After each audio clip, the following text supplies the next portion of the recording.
a spider can. Spins a web any size. Catches thieves just like flies. Look out, here comes the Spider-Man. Is he strong? Listen, bud. He's got radioactive blood. Can he swing from a thread? Take a look overhead. Hey there goes the Spider-Man. In the chill of night, at the scene of a crime, like a streak of light, he arrives just in time. Spider-Man, Spider-Man, friendly neighborhood Spider-Man. Wealth and fame, he's ignored. Action is his reward to him. Life is a great big bang. Wherever there's a hang, you'll find a Spider-Man. Hello, and welcome to another episode of the United Gamedom podcast. This is episode 81 or 82, I believe. I did not look it up. I completely forgot to check what episode this is. I think it's 81. I could be wrong. 81 or 82. Just to can go check that right away. Spread out a little. I'm of course Darren, and with me is the other D now. In the last special, it was Yakuza 2, Kiwami 2. It was Derek, and now it is my Canadian chum Dennis. Hello, Dennis. How you doing on this Sunday evening / afternoon? Hello. It's I'm doing very good. It's episode 82, by the way. I just looked it up. Okay. So yeah, doing pretty good. I listened to a little bit of your Yakuza Kiwami 2 podcast. Not too much because I didn't want to be spoiled. I know what happens, but I mean I didn't want to be too spoiled about it. And just listen to your comments about the game and everything. And I'm going to get this game when it comes out on PC. So I'm gonna be able to play some Yakuza. I played 6 earlier in the year, so. And I love that game. That's in my top 3 so far this year. So, yeah, I can't wait to play Yakuza Kiwami 2. I didn't really enjoy 1, but I think 2 seems to be more fleshed out and more stuff to do than the first one. Yeah, it is definitely the better game in my opinion. Though, like Derek really enjoyed it more than the first one. I enjoyed the first Kiwami. I know you and Derek didn't particularly think too much of it though. I don't know if Derek finished it now. You didn't finish I didn't it finish now, it, didn't you no, not? Exactly. No, I don't know if Derek, I think he did now, but I can't be sure. But yeah, I enjoyed it though, but the second one's better because there's like more stuff to do. It has the Cabaret Grand Prix in it, which I did. Mm-hmm. So I did the whole story, but I'm not going to talk about Yakuza Kiwami 2 here now. It is one of the games I played over the last of weeks. So, but if you basically want to hear my sort of detailed thoughts on the game, check out the Yakuza Kiwami 2 special I did with Derek there a couple of weeks ago. So, but I have a few other games to talk about, but not a whole lot now. So hopefully this won't go on 3 hours now. But every time I say that, we always end up going 3 hours long because we tend to go on tangents and so anyway, Dennis, what is new in your life? Well, I've been away a little bit from everything. I've been, gaming a little bit, but I've been busy with other stuff, more other people than other stuff. So yeah, more social things than more social gaming things. Yeah, more social things. I've been seeing someone recently, and we've been getting along pretty well. The good thing about her, well, good and bad, I guess, and not really bad, but good thing is that she loves wrestling. So that's a good thing. She really. I did not know that, so that's a good plus. Yep, she really loves wrestling, and she's really into it. So that's good. The bad thing is the last game that she played, video game that she played, is Super Mario Brothers on the Nintendo. So she's not really a gamer. She knows about video games, but she's not really a gamer type. So she has nothing against me being a gamer and everything, but she's not really the video game type. So I've been told. Well, yeah, as long it's nice that she has one of your interest though in wrestling anyway, which is nice. Yeah. it's a good thing. And we watched All In together, which was absolutely fantastic. A phenomenal show, by the way, which made me discover more of the Young Bucks and Kenny Omega and everything being the elite, which I watched from beginning to end, all of the episodes. So you've caught up then, have you? Yeah, every single episode from the beginning. Um, I mean, the first episodes, it's more of them going on the road and filming their things, Yeah, it's more of a a travel log or something like vlog, that. pretty much. Yeah, travel log with just them going to different shows, like Ring of Honor, sort of indie shows, and doing like meet and Yeah, greets. But then like later on, start having like wee storylines and stuff like that. Like if you didn't watch the stuff from All In, like I knew some of those little wee storylines anyway because I started watching it there, like around the start of the year or so, or like a little before the start of the year. So yeah, I kind of knew some of those storylines coming in, like the whole Flip Gordon thing now, like him not be able to get booked on the show, and like the whole thing with Joey Ryan and yeah, Hangman Page and that there and stuff like yeah. that. I mean, those stories and the whole fuck the revival thing, which they had for a little while. So that was until they got cease and desist from WWE. So yeah, they got a couple of cease and desists from them, which Yeah, and then they made a shirt out of it then. yeah, which I find funny because they didn't send a cease and desist to WWE when Finn Balor had the Balor Club shirt, which is pretty much Bullet Club. I don't understand why they didn't do a cease and desist with them at that point. Yeah, but it didn't have the actual design now. It's just known as Balor Club, but it didn't have the whole, I don't think they did now, did they? The actual T-shirt design or Yeah, it's anything like pretty that now, well. I did mean, they? the lettering is the same and everything. There's no skull or anything on the Balor shirt. Yeah, but I yeah, but actually they didn't have it have the on now, so that's actual. why I'm looking. um, there's no skull or anything. There's like the bullets are replaced by his teeth or something like that from his Okay. disguise. But yeah, it's not the same. So maybe that's why they didn't have enough to go on to do a cease and desist. So and now there are rumors that they're thinking of signing with WWE, which is really a bad idea for them to do that because I think they're going to be buried. Yeah, that's the thing though. Like, there's a lot of people. Oh, I just want to see these guys in the WWE. I want to see this guy in the WWE though. And the fact is, even though WWE is like the big time, like you're gonna get like worldwide exposure and stuff like that there. Like more mainstream exposure and more exposure than you are like if you're in like New Yeah, of Japan or Ring course, of yeah. Honor now. You're gonna be seen by a wider audience. Yeah, but I don't It's not know. always It's going to be it's the. getting pretty big. The whole New Japan and ROH is getting bigger than it's not WWE big, but it's Yeah, getting but to a like yeah, point. they have their audience there. But like if this was like 10, 15 years ago now, it's gonna be a whole different story because you wouldn't be able to see a lot of this stuff outside of trading DVDs and stuff like that. All you really had access to was WWE Exactly. for the most part. Yep.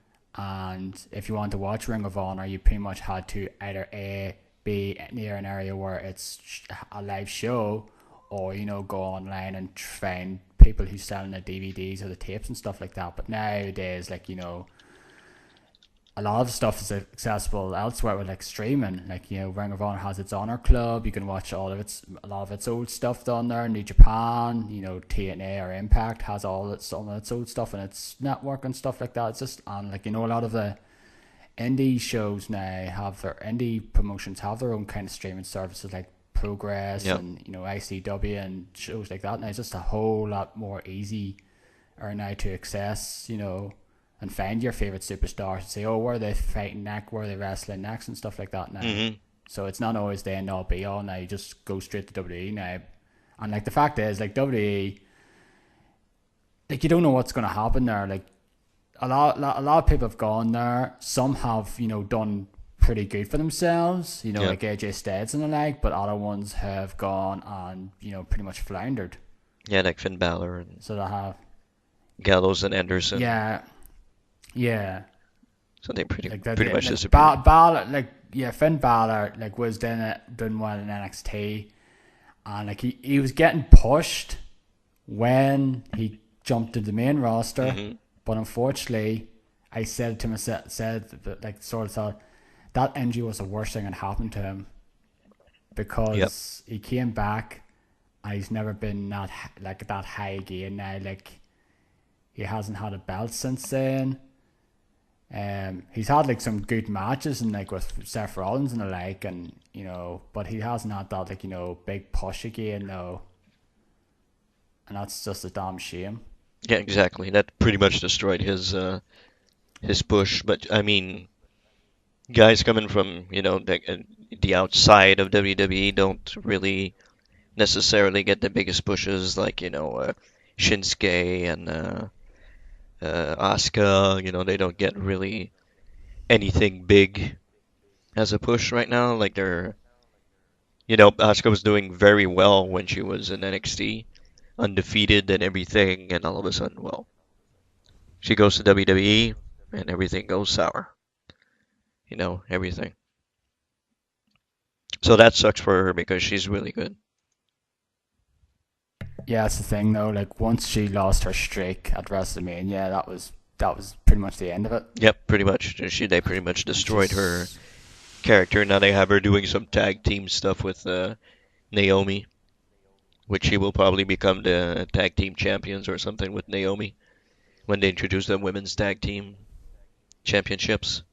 So I don't know. It's really dumb. And Shinsuke, the United States champion, but he wasn't even on the pay-per-view last time and anything. So they're pretty much killing him, his character and everything. So that sucks for them. Kevin Owens, which pretty much did well for himself when he got there, but has since been relegated to not doing a whole lot. Sami Zayn, you know, so he's injured unfortunately. yeah, which he's gone for I think until WrestleMania next year, something like that. Yeah, he won't be back for not. Yeah, he won't be back for a while unfortunately. So yeah, that's a lot. That's a lot. I don't. It's not like they're not doing like very bad. Like they're doing, I think they're doing pretty well for themselves anyway. Yeah, Though, they're like doing well. young I bucks mean, are out I'm sure there. they're paid fantastically well, even though they don't, win championships. Sami Zayn has won nothing since the NXT championship. He hasn't been a champion in WWE or anything. So, No, you know. And Roman Reigns gets title shot after title shot after title shot after, you know. Even if he loses constantly, he's still, number one contender. So, it's kind of. And they wonder why he's getting booed all the time. They thought they could do that with Becky Lynch, but it didn't really work out for them. Becky Lynch the best thing on SmackDown, or one of the best things on SmackDown at the Well, pretty moment. much the best thing in WWE almost right now. So she's pretty much the Stone Cold of the women right now. They should embrace that Despite the thing. fact, yeah, but that's the thing. They're not going that way. Like people assume that was the way they were going, but no, it seems like right WWE just basically trying to make her a heel, but they're not making her. They want her. The people that want her as a heel, Yep, because the fact exactly. is she's too likable. Yep. So they're making her. Everybody loves her, and even though they're trying to make her seem like a bad person and attacking Charlotte and everything, nobody really gives a crap. I don't think nobody would change sides whether it's anybody on the roster, on the women's roster. I don't think they would hate Becky for, any of them. So I think they should, go with the anti-hero thing and go with the, Stone Cold who doesn't really give a crap and goes in there and kicks ass and only cares about his title. And I think they should do that with her, but, you know, who knows? I'll just have to wait and see. Yeah, they're thinking I as have well. no longer have the WWE Network now, so I probably will renew it sometime in the future again anyway. But I just want to sort of, not use it for a time being though. Like, I don't really have any big interest in watching the Super Showdown show, to be honest.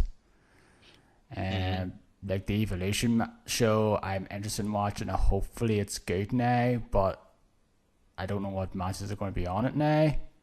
Like, some of the matches thus far are like not really interesting. Yeah, exactly.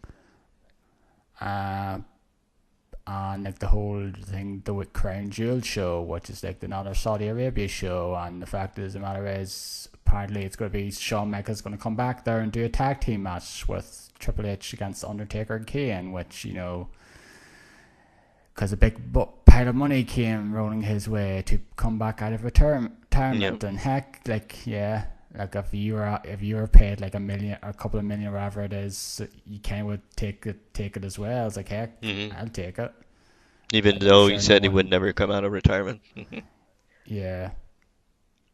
Like, I think the only one I can think of now who's still retired out of that era, who's never come back, is Austin. Yep. But he was kind of forced in retirement. Mm-hmm. So he was. But he's never come back. Like, he's been shown up a bunch of times and done a lot of stunners and not there, but he's never had a He's never proper wrestled. match. Yeah, he's never had a proper match since WrestleMania 19 now. Exactly. And now Michael's going to come back out now. He's like, yep, there's another one who is soon to be retired, but no, he's back now again. Exactly. I think that's too much. Like, and all the old timers coming back and taking the place of up and comers or people who deserve the spotlight instead of them. I think that's bad for the business, to be honest. Yeah, that's the thing. I like, a lot of people do have a problem with WWE, and I kind of have the problem with it as well. They kind of rely on their old people, the older guys, time and time again. Yep. Like, the fact of the matter is, they're pushing the whole Triple H Undertaker thing pretty much more than most of their flipping matches. Exactly. Most of the storylines of people who are there week in and week out. Exactly. Again, relying back on the people from back in the day. Mm-hmm. And that's like the main problem. Like, they don't push anyone now. Exactly. Like, no big stars are being made. Like, no one who's like the overall, this guy's the next big thing. This guy's the next Steve Austin. This guy's the next, Rock or John Cena now. There's no one like, Roman Reigns has his fans now, but he's not as big as those guys before him, because the way he was pushed and out there doesn't help matters. Nobody is pushed adequately today. No, So, exactly. at all, they're pushed a little bit and they're not pushed the right way, or they're pushed, in a role that doesn't convene to them, that's not convenient to them or something like that. Like, Roman Reigns would be a great heel. He's not pushed that way. No. Braun Strowman would have been a good face, to fight either Brock or Roman, but he's pushed as a heel now, which is ridiculous to me. So, it's like Big Show flip-flopping from heel to face all the time. So, that's really bad. Yeah, but I was like, it was like once a month for him though. Yeah, exactly. But I think, they should stick to their guns and put somebody that want to make a Roman Reigns heel. He's going to be more, he's going to be more entertaining as a heel than a face. So, that can be said for a ton of them. So, WWE doesn't know how to make stars anymore, which sucks, but, that's how it is. Like, the wrestling is better than it has been though. Yeah, that's true. But in terms of storylines and angles and characters per se, like back then it was better. Like the angles and characters on a freaking YouTube show are better than what WWE gives us every week. You know, like being the elite has a better setup for their things than WWE has. So, Yeah. you know, whatever. Anyway, that's our little wrestling talk. Start off the Just a tad with two video games. Are you getting WWE 2K19? I don't know the career mode looks really interesting this year from what I've seen. Like it seems more fleshed out than it was in the past. Like you start in the indies and you work your way up to WWE. So that seems like an interesting thing to do, and they seem to be putting more like craziness and like with the big heads and the filters. You can play like Minecraft characters and stuff like that, which is kind of something that they would never have done before. They're kind of changing the formula a little bit, so I'm kind of interesting. I'm not saying I'm going to get it at launch, but it looks interesting. It looks more interesting than it was all these other years prior. Like if the career can be good, yeah, I would be interested in it for sure. Yeah, like I'm interested in trying it on the showcase mode. Yeah. Which looks quite interesting though. Like I watched on YouTube there, like the first 20 minutes of a show, and like I actually like the way it's done, where it has like Daniel Bryan sitting down and going through like these different like moments in his career. Yeah. Like when he started, like when he had his like first match on WWE back in 2003 or something, on Velocity against John Cena. Yeah, exactly. And then the next one on I think it was on NXT then, the first season against Chris Jericho and that there then. Mm-hmm. I was like, okay, that's pretty cool. Like I like that showcase mode, and like the career mode is interesting. Yep. And like some of the changes they're making, like it seems a bit, I heard it's like going to be a bit faster now and stuff like that. Like hopefully, I'm interested in trying it out, and that's like the first time, and Lord knows how long I'm actually interested in, actually playing it for once. Mm-hmm. But the problem is though, I'm going to get started playing it. It's like, yep, this is still probably the same, Gameplay. substandard gameplay, Mm-hmm. which just definitely needs a really big makeover. Yeah, if they can do it like the what is it? Not the New Japan Wrestling game. It's not New Japan. What is it called? It's Fire Pro. yeah, Fire Pro. So that looks more interesting than what WWE does, but it's not a fleshed out. They have a story mode now, which is looks interesting, but Yeah, it's like a visual novel thing, Fighting Road, mm-hmm. where you start as I think young lion, and then you work your way through the New Japan pro wrestling sort of tier. Yeah, I wanted to get that until I saw the price, and I changed my mind. It's really freaking expensive. It's like it's 45. It came out here last weekend, like this weekend here, and on the PS4. It's been on PC, since last year there now, but it came out here. Yeah, but they don't have the career out mode on PC, I think. It does. It does? They do now. Okay. It got added there now. It's like £23.70 odd for just a game, and then it's like £15 for the career mode. Mm-hmm. So it's basically 30 odd quid overall, which is still cheaper than getting on the PS4, which is it's £45. Mm-hmm. And I think it's like £75 or something along those lines for like that on like the season pass per se. It's incredibly expensive for that, I think. For what I don't know, the career mode looks interesting, but it's more of a visual novel thing. Like you don't have the whole WWE career mode where you get all sorts of interference and stuff like that. So it's interesting, but not at that price. I'd pay. I'll wait until the holiday sale. Yep. And then if it's like okay, 20-30 quid, like maybe 20 quid or something like that, with including like the whole career mode thing, that's probably the limit I'll get for. Mm-hmm. And there's a bunch of games coming out anyway now, so all sorts of stuff coming out. So yeah, I don't really have the time for that. I don't know if you know of this yet. Have you been seeing like the meme of what's it, Jordan Peele as the president guy shaking the hands of like the black people and like just and like on the Twitter. Okay. Have you been seeing I that haven't video? seen. No, I haven't seen anything from him. What does he do? Okay. No, it's this video about where he's like I think it's a skit though where I think he's playing like as the president, right? Mm-hmm. And he's like shaking the hands of like these white people. Oh yeah, I saw that. Yeah, I saw that.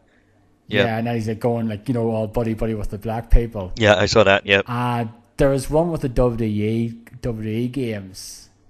Yeah. And it goes and one of them I did not like it whatsoever because after like watching he had one of the ones where the white people did shit. It was WWE 13. Yeah. And I'm like, what? Really? That was the last great Yeah. one. Exactly. And he didn't even have No Mercy on there. He didn't have any of like the great best like WCW. Like there's just all WWE, but he didn't even have No Mercy on there, which is like one of the best wrestling games of all time. Exactly. Like I've seen a bunch of them there. Like I've seen that one with WWE, seen the one with Marvel films. Yeah, the I've Marvel seen one. with, Yeah. Resident Evil films. I don't know what other ones have been, but they're the only three I've seen thus far. Yeah, I didn't know he Just did like a bunch of them. I saw the Marvel one that he did. Some of them I was like, I don't really agree with that, but okay. Most of them were, yeah, that's really what I agree with. Yeah. Like the whole Black Panther one. Like he's like, the whole the big greeting with the Black Panther and the Civil War, not Civil War, Infinity War, the huge embrace at the end there. That was pretty good. And like the Amazing Spider-Man at the end, he just doesn't bother shaking the hand. Yeah, he just like the Amazing Spider-Man's like, yep. He just goes through. With I think it's Amazing Spider-Man 2, which I don't blame him because that movie was garbage. So. Yeah, those Amazing Spider-Man films were not particularly good. First one was okay. Second one was really crap. Yeah. Like I'd watch Spider-Man 3 over it. Yep, I agree. Spider-Man 3 was better than Amazing Spider-Man 2, that's for sure. That's for damn sure. Speaking of which. So anyway, speaking of which, yeah, that is a big game that came out this month. Yep. And I have not played it yet. I am all interested in playing it though, but I have yet to play it. But I know that you have played the shit out of it. In fact, you got a platinum. Yep. I platinumed Is that that game. That's your second platinum or My what? third one. Your third. Yeah, that one. What is it in that prison game? What is it called again? All out. What is it called again? A Way Out. Yeah. A Way Out. And I got a platinum. And Game of Thrones or something. And Game of Thrones. Yeah, I got a platinum for Telltale. For that. So that's. Which we'll talk about. We'll talk about Telltale later on. Yep. Yep. Sad. Very sad news. But yeah, I played the shit out of Spider-Man. In fact, I got everything done in that game. I did everything that there was to do. So it took me forever to do. So, I think that platinum is very well earned on my part. So, yeah. Yeah, but it's not one of the harder ones. It's not a very hard platinum to get. No. Maybe the Taskmaster challenges are a little tough, but it's doable. If I did it, anybody can do it. That's for sure. So I had some help from my nephews also who did I think 2 or 3 trophies in the game, the Taskmaster trophies.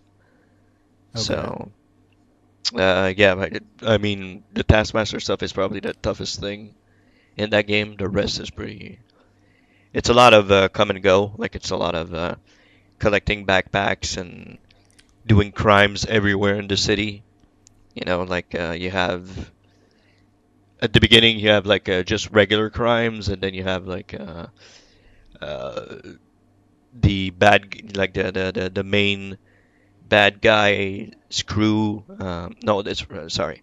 You have the regular crimes. You have the Wilson Fisk crimes, Kingpin. the Kingpin, yeah, but they don't call him Kingpin in this, I think. I just They call him they Wilson call him Fisk. Okay. Wilson Fisk. Um, which is another weird thing I'll talk about in a little bit. Um, so you have those two, then you have the uh, I don't know if this is a spoiler too much, but Martin Lee is a bad guy, and he has something to do in the story. You fight his, you know, gang of people, and at the very end, there's also the Isn't that Mr. Negative? Mr. Negative, exactly, yeah. That's Martin Lee, Yep. isn't it? So he has a big role to play in the game, and there's I would say 30 crimes per district that you need to clear to have 100% in the game. So that's a lot of, swinging around waiting for the crime to unlock. And then, okay, come here, and then you do that crime, and then you swing around a little bit more. Okay, then another crime there, and then you do. It's, a lot of work. It's not difficult, but it's very time consuming for to get everything, the pictures of every landmark in the game, which I posted some of them on Twitter, and I got, somebody told me, "Why are you doing that? You're spoiling everything." I mean, come on now. It's not really a spoiler. But heck, a lot of people have been doing that. Those that have since the game came out, a lot of people have been showing off photos of their time with the game. Anyway, it's like I don't mind. It's like, hey, Like I said, the Wakanda embassy is here, the Sanctum Sanctorum is there, the Avengers Tower is there.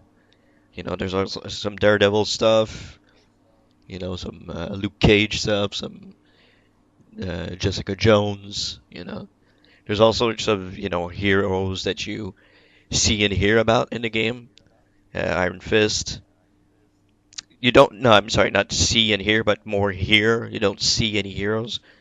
But that's going to open up the Marvel video game universe, which they're talking about doing.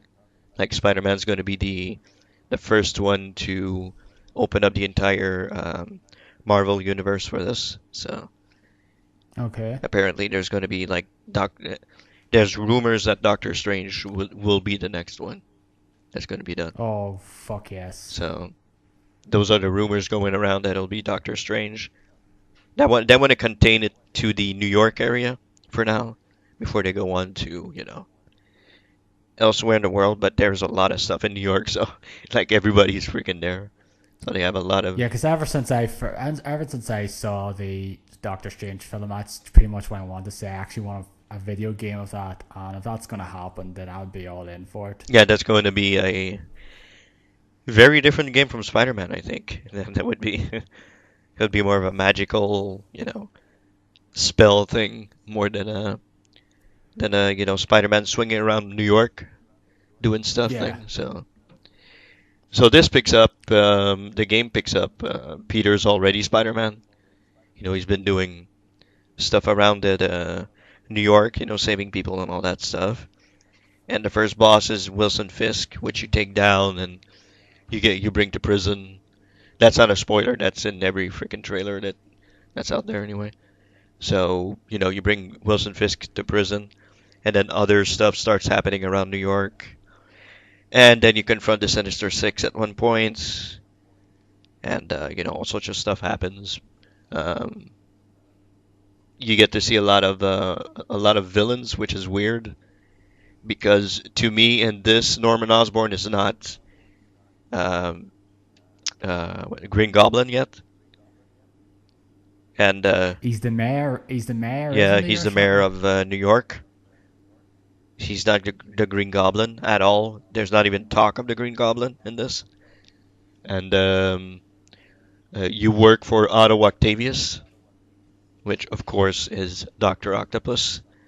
So you work for him, and he's not Doctor Octopus in the beginning of the game. So, and you have all those, you have Wilson Fisk, you have Shocker, you have, all those other bad guys that are already there and already implemented into the game, which I found weird. Like they play with the timeline a lot, because I think Spider-Man's first enemy was Green Goblin in the comic books.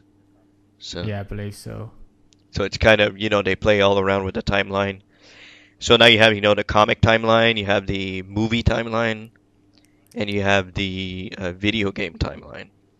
So Yeah, but like the comic timelines, like all sorts of flipping weirdness though, because they reset and reboot certain comics yep. and comic heroes anyway. So there's like various different timelines in the comics Yeah, anyway. they reboot the timelines. There's different like different Earths. There's Earth like they have numbers like 2577 or something like that. There's a different Spider-Man there with different villains. And then there's the regular Spider-Man, and then there's another Spider-Man here, another Spider-Man here, and you know, you're going to see that in the movie Spider-Man not multiverse, what is it called? Into the Multiverse that's coming out. So Oh yeah, that CGA one at the end of the yep, year. which Miles Morales is Spider-Man in that. Well, there's Miles and there's Peter in the movie. So I don't think I'm spoiling anything in saying that Miles Morales is in the game. So Yeah, well, that's been known since the yeah, first trailer of it, proper trailer of it shown it of is it. Yeah, so he was at like at the end of it. So yeah, some stuff happens with Miles in the game. yeah, and Mary, like Aunt May's in it, Mary Jane Watson's Yep, in it, and stuff like that. yep. So I really, really, really enjoyed this game a lot. It's like the swinging around the city, and it feels just fluid. There's like a fluidness to it, and it's just I heard it's like it takes a little getting used to yeah, how it works it now. does. Yes, Some people. because if you swing high, like if you go to the end of your swing, you're gonna go slower. But if you swing like like just half swing and then swing again and swing again, you're gonna go faster. And there's some ways to go faster, some upgrades that you can get that help you traverse the city faster than you would at the very beginning of the game. Like at the very beginning of the game, I got my ass handed to me by Wilson Fisk. Like it was really, really tough. But as you play and get more powers and suit powers and all that stuff, it gets pretty easy to beat the final boss and everything. So, especially I was over leveled when I got to the final boss, so it was a piece of cake to beat him.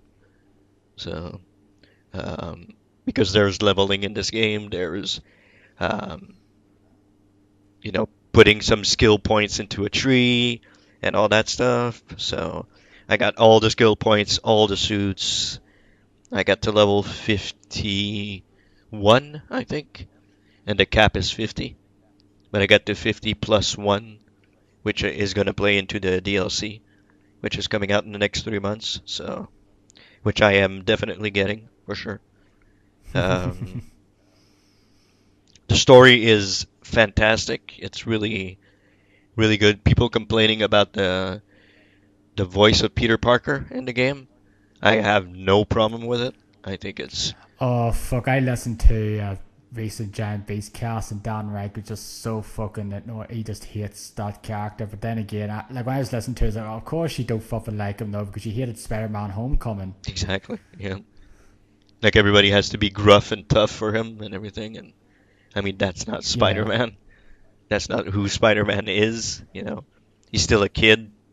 So I mean, of course it's not gonna be So it's not gonna be Batman for God's sakes. So yeah, I don't really listen to what Dan Reichert has to say. I'm very happy that it was Ben who reviewed it. So anyway, I mean I have no problem with his voice. I think I enjoy his quips when he drops in and fights everybody. And what's cool is that one of the suits that you unlock is the comic book suit that's like all drawn, like if it were from a comic book, which is really cool. And the special ability for that suit is quips. That's the only thing. You just drop in and fire the quip, and he just like drops a quip on people, and they're like, oh, like it stuns them, like they're all taken aback, and then you can attack them.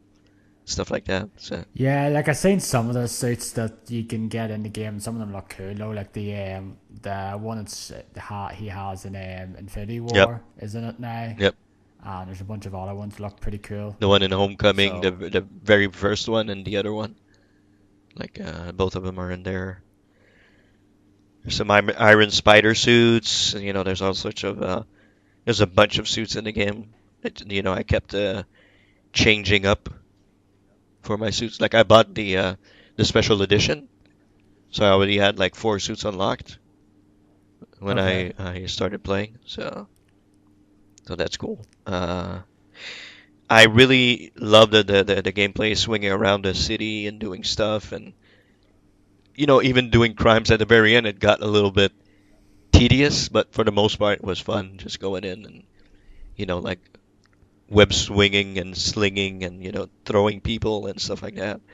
So that was cool. I think the only parts in the game that I didn't really like is that you get to do stealth missions with Mary Jane yeah, and Miles Morales in the game, which I did not enjoy at all for the you know the most part of them. They're not extremely difficult, but they can get tiresome after a while, you know. So they don't have their place in the game. There's one of them that was cool because you're playing as Mary Jane, but Spider-Man helps you, and you're like, you know, you say, okay, take out that guy, and then he comes down and takes him out, and okay, take out that guy, and then he comes down, and that was a cool one. But for the rest of them, it's not really fun. It doesn't belong in this game. Like the whole, just seems out of place. very very out of place compared to the rest of the stuff. Story is very emotional. It's some parts it's extremely funny, and towards the end it gets really emotional and really sad. So uh, I think that's a good balance between the two. But Insomniac did a fantastic job with the game, and I think it's you know, people compare it to Arkham Asylum, well, the Arkham series. I think it's not really, it's comparable, but I think that the fighting in this is more strategic than it was in Batman.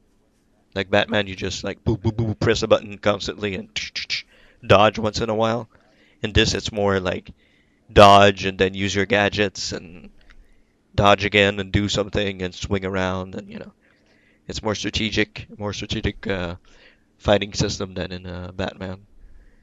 But yeah, overall, this game is fantastic. For now, it's my second favorite game of the year. So it's really really good. Yeah, I'm really looking forward to playing it though. Like I've heard nothing but good things about the game. Yep. Like I'm really interested in getting it now. Like I'll probably just rent it. Hmm. So because I just want to try and save a bit of money now. Not like just don't want to buy certain games now. I can easily just reent this and for like a month or so and like save a bit of money. I'm kind of happy I didn't rent it because after doing everything I did in the game, you know, that's probably 20 to 30 hours. So that takes a while to do everything, but yeah, it's a very very recommendable game for me. So for sure, try it out. Still God of War. God of War is still my favorite game of the year so far, but Spider-Man's very good. Very, very good. Very recommendable game. Pretty much once again, Sony have done pretty well in terms of Oh, exclusives. Sony's just killing it this year, so they're just freaking killing it. Like God of War and Spider-Man, Yakuza 6, Yakuza Kiwami 2. Uh, what else came out that's exclusive to Sony? I think that's the only ones I can think of. Wasn't there another So there's one? Well, Last of Us is next year. Um, that zombie game's next year.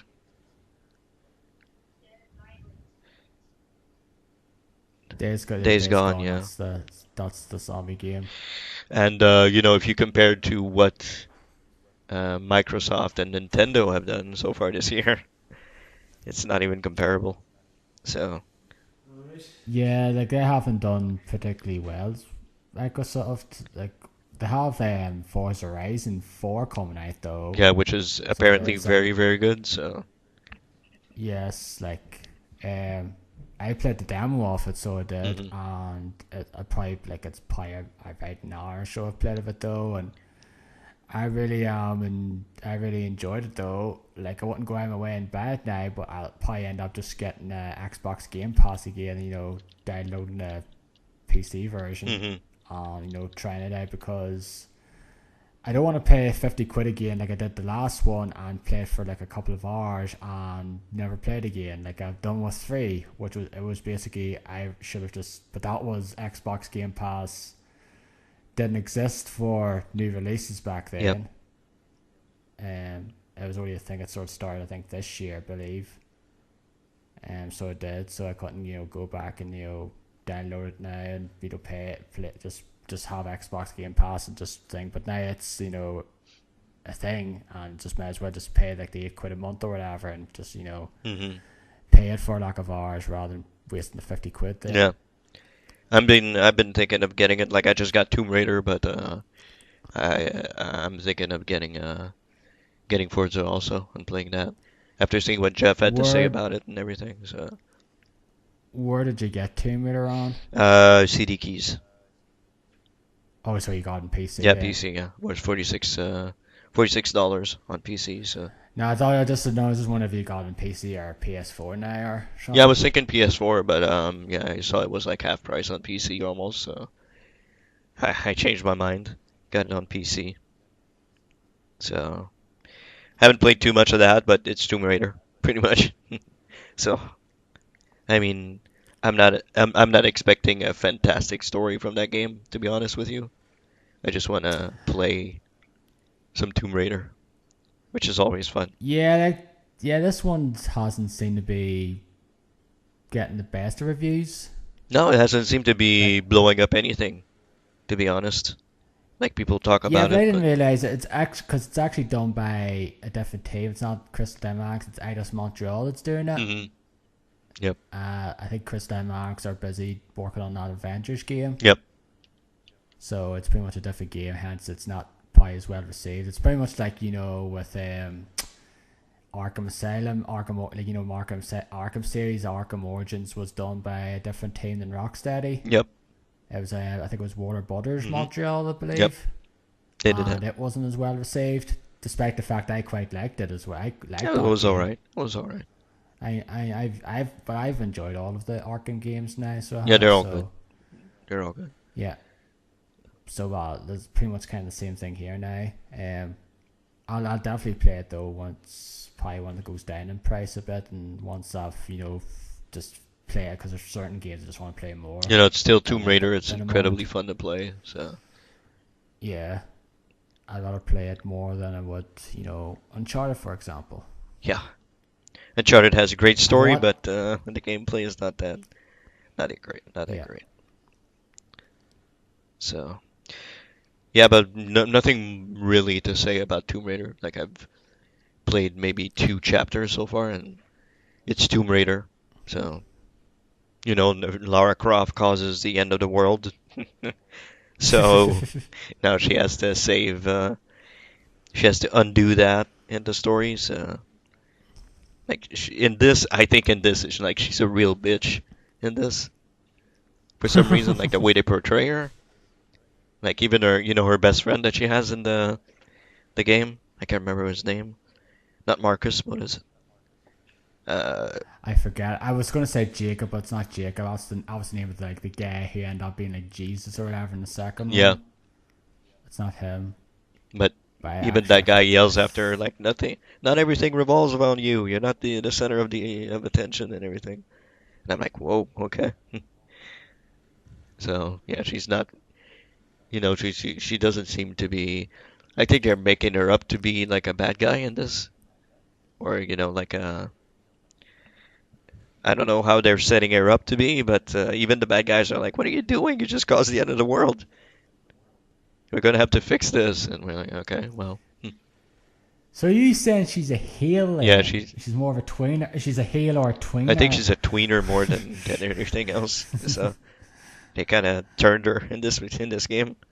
So we'll see how it goes.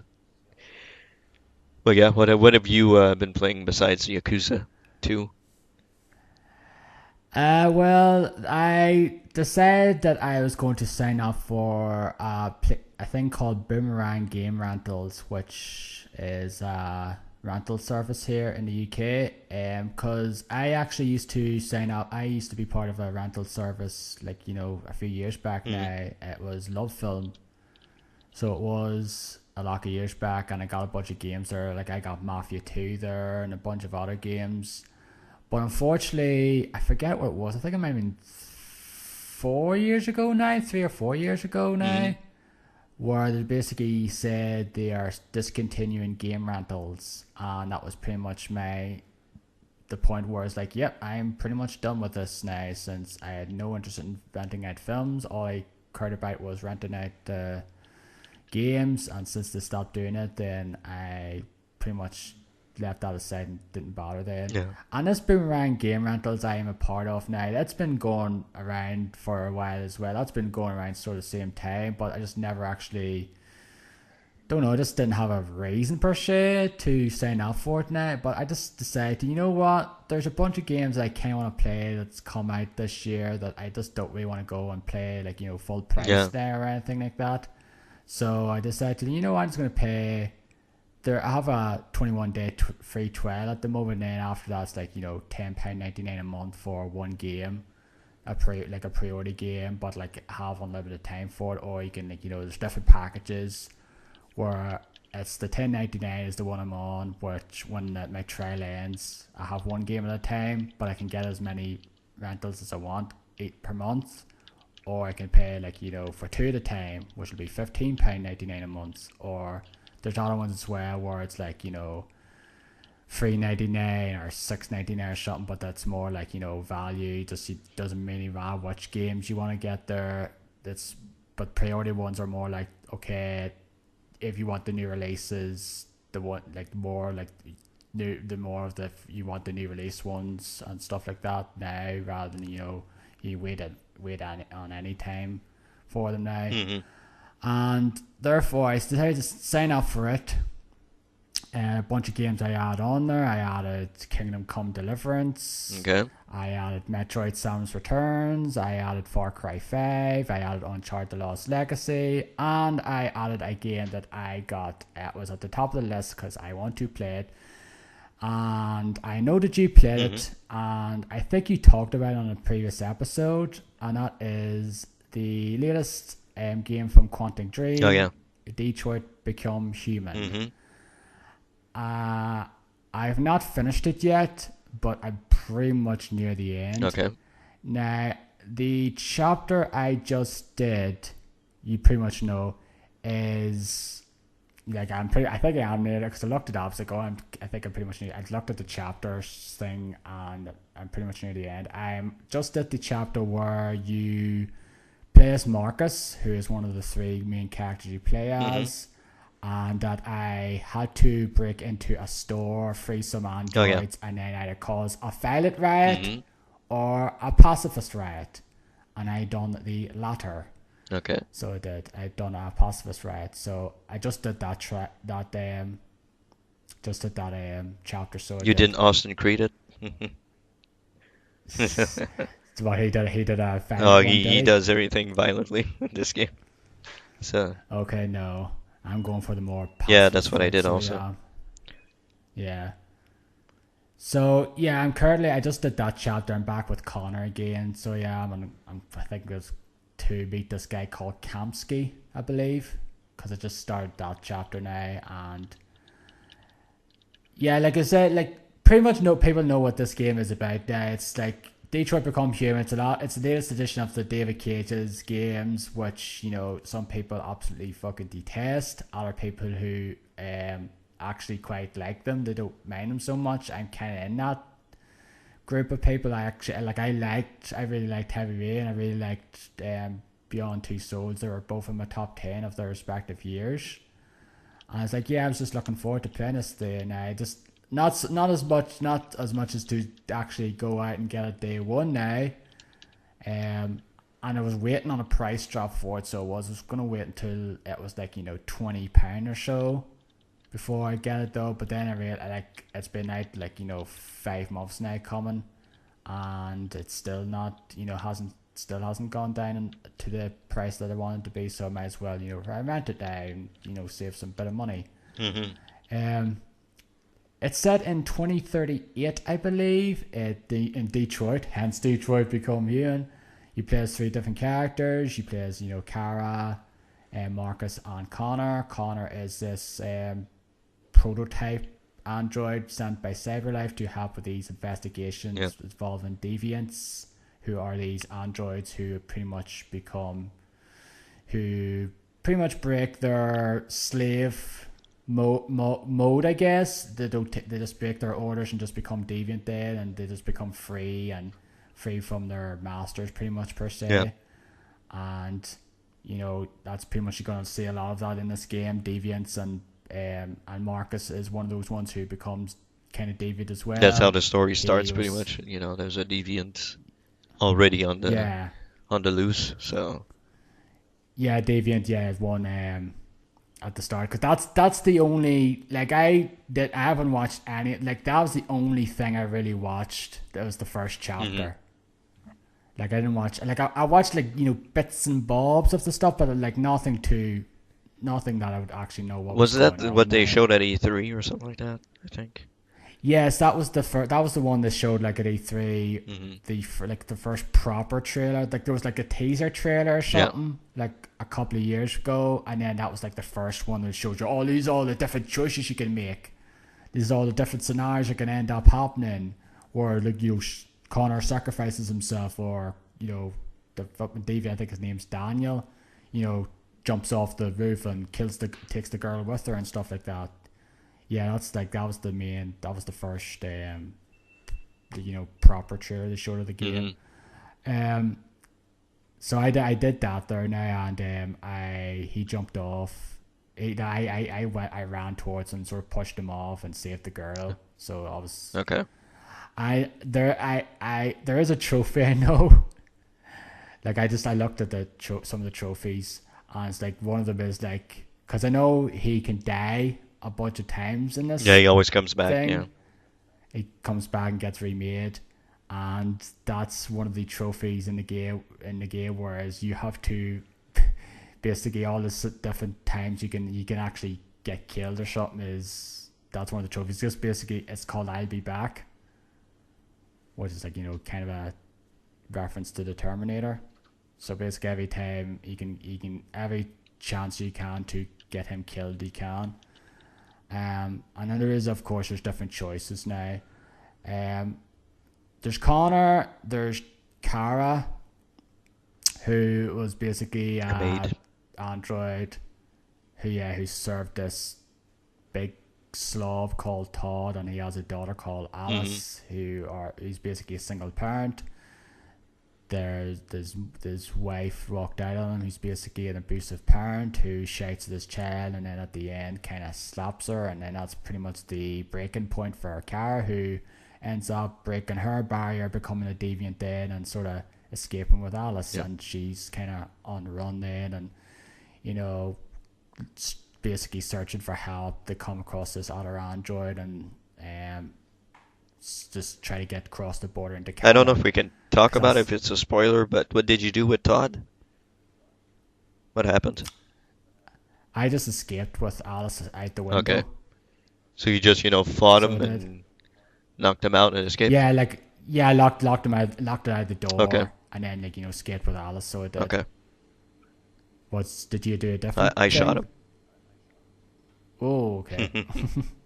I got the gun in his room, and I shot him when he came in. Right. Oh no, I didn't do that. No, I just escaped, so I did. And, like, that's a bunch of things. Like, each end of each chapter is like a whole different flow chart. So there is of choices you can make. Some of them are completely locked out, and other ones are like, okay, I've led to this scenario, or led to this scenario. And there's a few things that, you know, are locked out now, either by you might have missed them, or it just leads to a completely different scenario as well. Because I know there is certain things you can't do. You can't do everything in the one playthrough now. Like if you want to do certain choices and certain Yeah, you have scenarios, to you play have to through go that back game and a couple of times for sure. play through different chapters though, Hmm. which I'm going to end up doing once I play through this playthrough, because it's an analog game. It's not necessarily difficult to get a platinum now.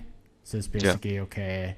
What you did in this scenario, just go back to that certain chapter and pick the other choice or something along those lines. Then, but yeah, at the moment, like I know you didn't really think you weren't really a big a I fan of wasn't this really one. You were with fussed on the game, to be honest with you. Maybe it's because of the choices that I made, because I watch Austin Creed play it, and I watched like another person play it, and I'm like, well, yeah, I should probably have done those choices, and did this and did that, because on my playthrough, only one character survived the entire thing. okay. So I did a lot of bad decisions in the game. So of course I could have went back and replayed it and picked something else. But to me that was my story and that's how it ended. So I'll Yeah, probably go like back and yeah, play it, but I don't know. We'll see. yeah. Like that's the thing I did remember with it when I played Beyond Two Souls. Like there's several different endings to that game which I never looked up. See what they were. Like I think it did eventually though, like maybe a year or so back and checked them up, but like after the game came out and after I finished it, like I never looked up. But we'll see what these other endings are about, because I just felt that the journey I went with Jodie, my story in that game, I just think okay, I'm happy with what I did in that game. I don't really want to see what these other endings are, because it's like oh man, I should have done that ending instead or whatnot now. Hmm. So, but like, no, I didn't. Like, I was happy with what I did with Jodie though. But, um, like, this is one of the sort of threads as well in the game is you have a cop. What you basically you're teamed up with a detective called Hank Anderson. Yep. Were you trying to be friendly with him as I possible, or was a trying to be friend like with him distant? at the end. Connor Okay, was friendly with Hank. I know Austin yeah. Creed is completely I think he's vilified. Like Hank vilifies him completely. So and he's like, "Oh, I think I'm gonna kill Hank if I have the opportunity to do it." I'm like, "What the fuck, really?" Okay, it's kind of weird. Yeah, like because there's a few scenarios though I've played thus far that you have a choice to save him Hmm. now, or like there's one where you do the chase with the same deviant, Yep. and there's a certain option where it's okay, you can either save him or you can basically chase the deviant. I chose to save him I because I want to be as I chose to go after the deviant. He doesn't die.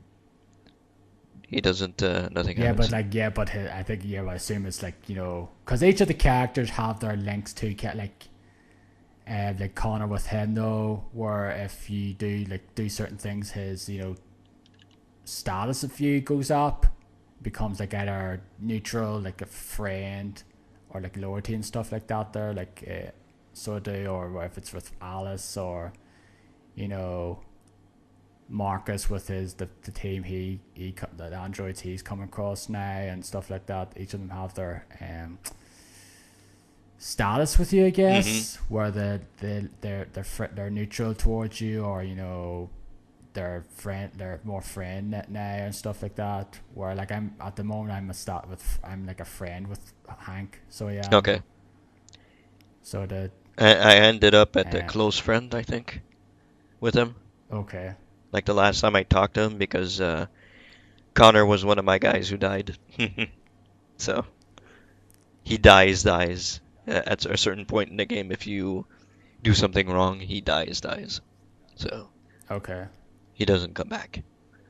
So you know what I'll talk. You'll know what I'm talking about when you get to that certain point. But okay, yep, that's what happens. So he died in my playthrough, and Marcus died. in my playthrough. Okay. So So Kara's the only one Kara's the who only one survived, who yeah. survives. And well, I don't want to. I don't know if I should say too much or if it's a spoiler to either you or people who haven't played it yet. But you do have a little girl with you during with Kara during the entire play. Yes, I know Luther has said something to Kara. I have no idea though, but he said, "Do you know do you know something? Yep, Do you notice anything about Alice?" And she said, I answered no. that comes into play later on at the very ending of the game. Okay. So that comes into play. Is this the thing that you pretty much saw coming that you Yep. said when the game came out? As soon as you're into, I think you're in the amusement park when he says that the first time to you. Yeah, it's in the wee building where they stay for shelter. He basically says to her, do you notice anything about Alice? And I said no, and then his status went up then. Yeah, at the exact moment when he said that to me, I was like, yep, okay, that's what I thought. So I won't say anything, I so you assume don't it has be something to spoiled. do with RA9, does Yep. it? Okay. I kind of had an idea then once he said that to her as well. If that's the link. Because that's the thing as well in the story that a lot of these deviants have scribbled this RA9 thing on walls and stuff like that now. And like I don't know exactly what that whole thing is at the moment though, so I'll find that out soon enough. Like I'm pretty much near the end of the game. I probably have another hour, a couple of hours left. And I'm enjoying it though. Like I'm satisfied with the choice I've made thus far. Like, but I don't know how that's going to be once I finish the game.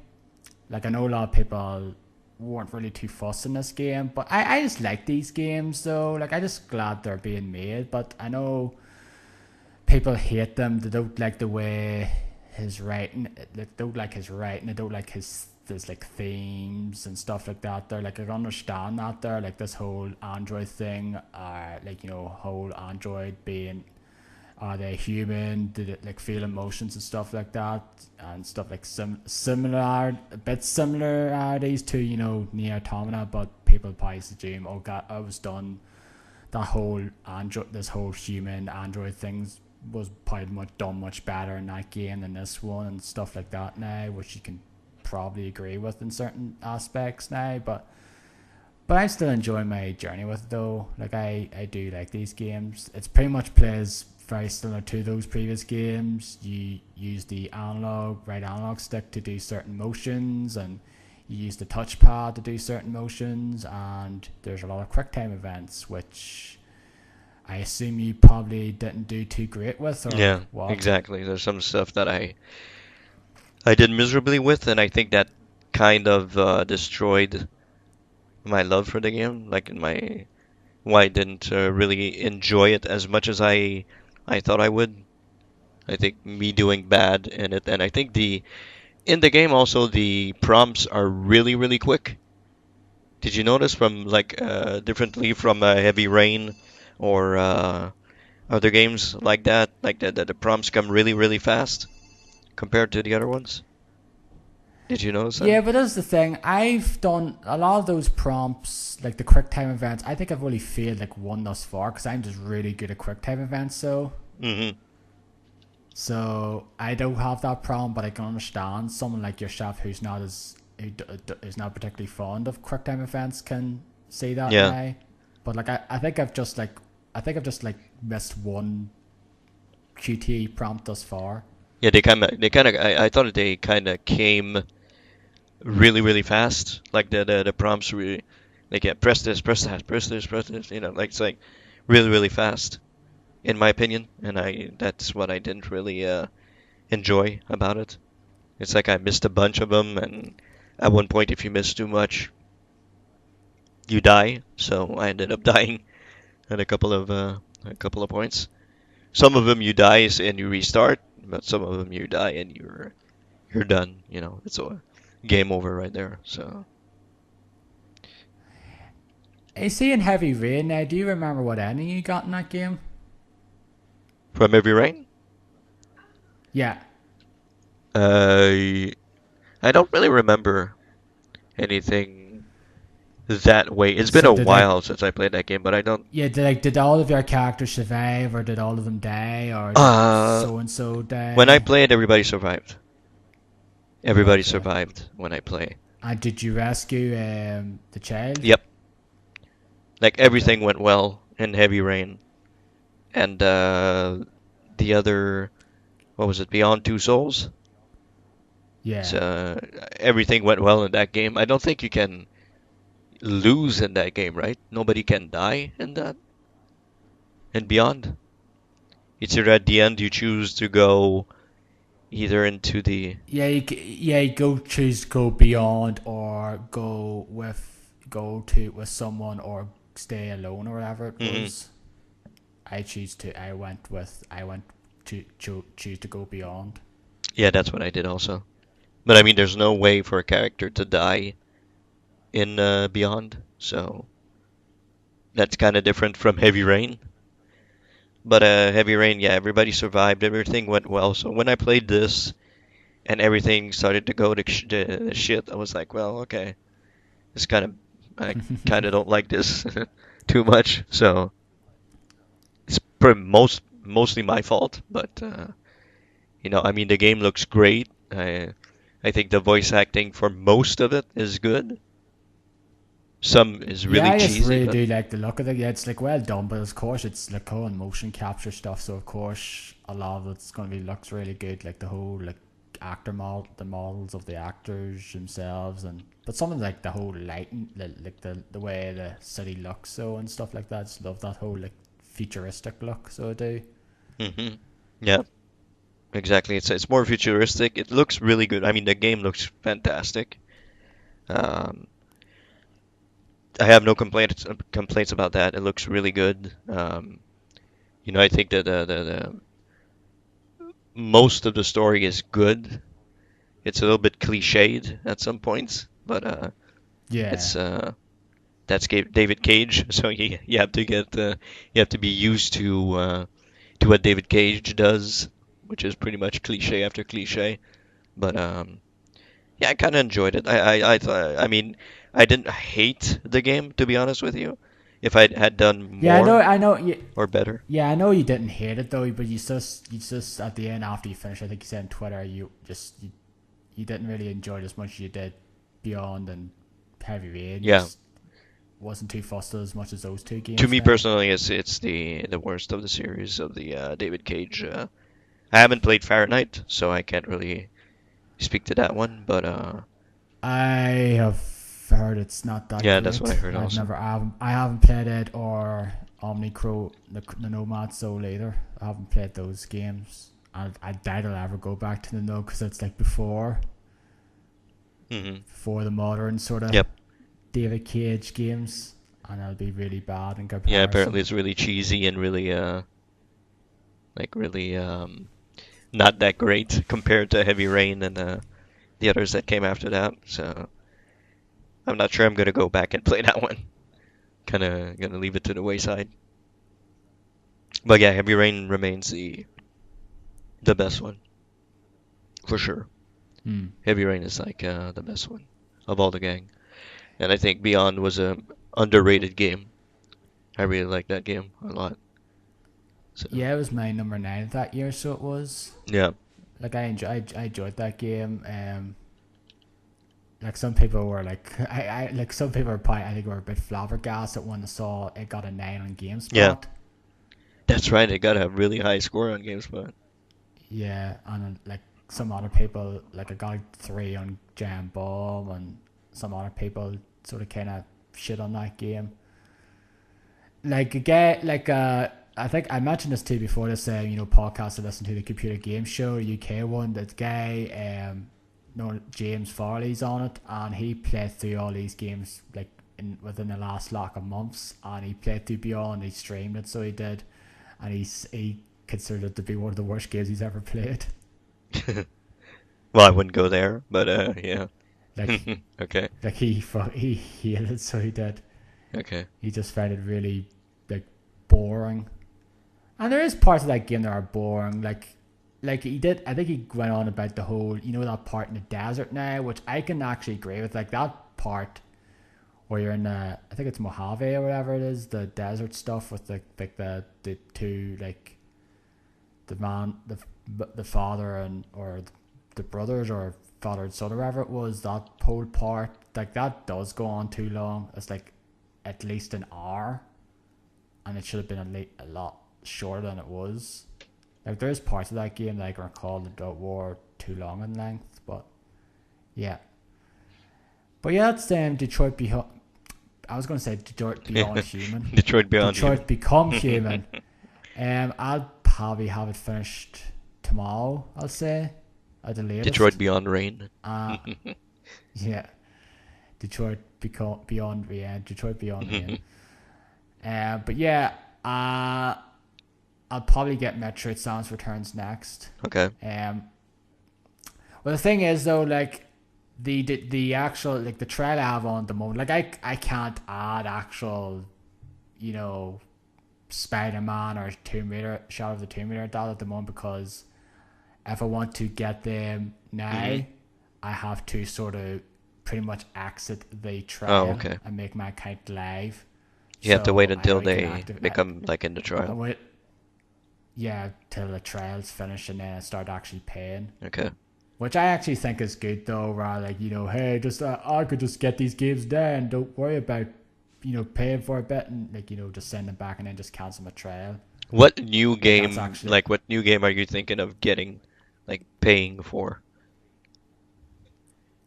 Red Dead? Red Dead Redemption 2, yeah. I'm definitely getting it. Yeah, that's pretty much a certainty for me too. So. And Darksiders 3 is another. Oh yeah, that's right. That's coming out this year.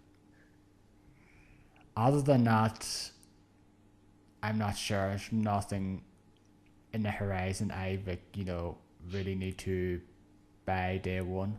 Like they're like my two most anticipated games for the rest of the year. Not even Black Ops 4? With the whole battle royale thing that they're doing now.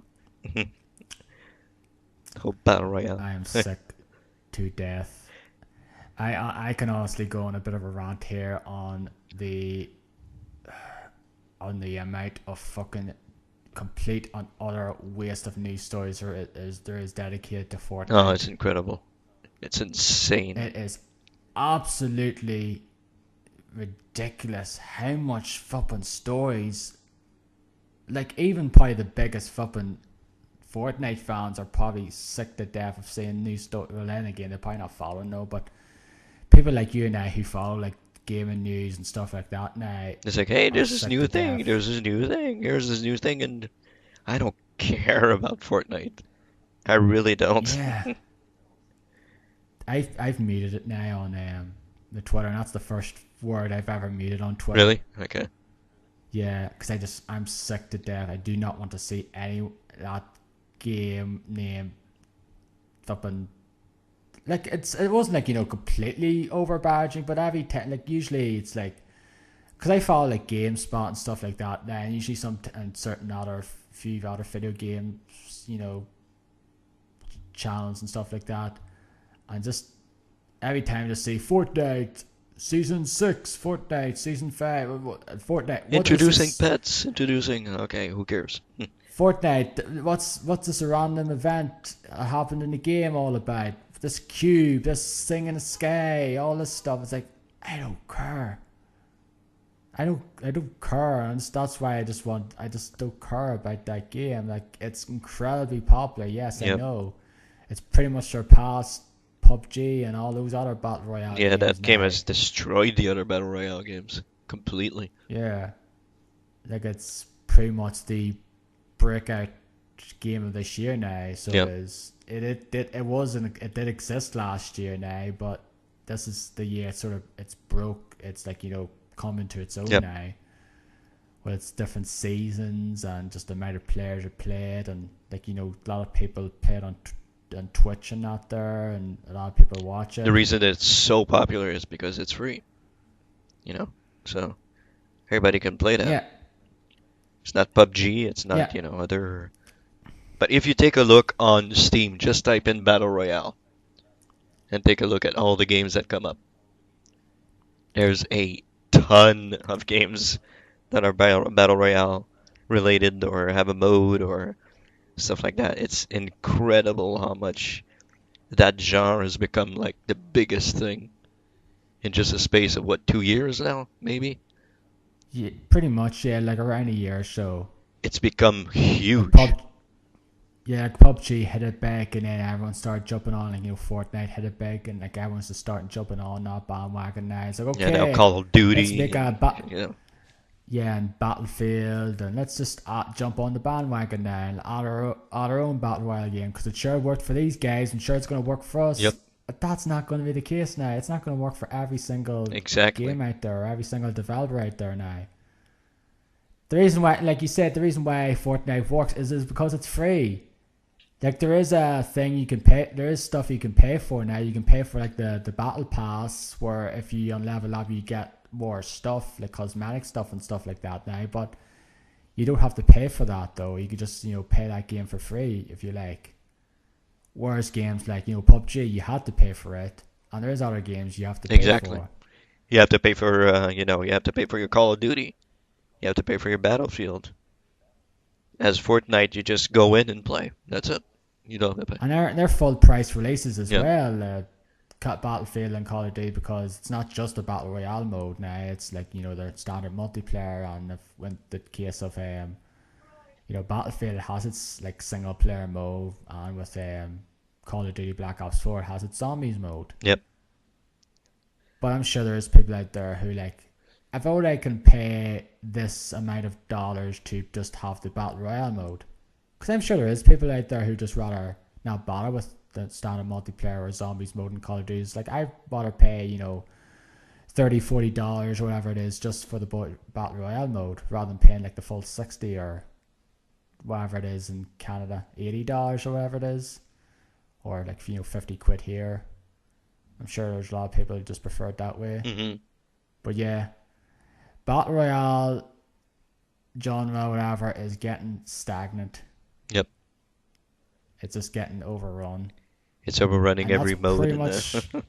And I kind of saw this coming. Like I listened to a bit of the Game of the Year podcast we did at the start of the year, and I kind of did say that.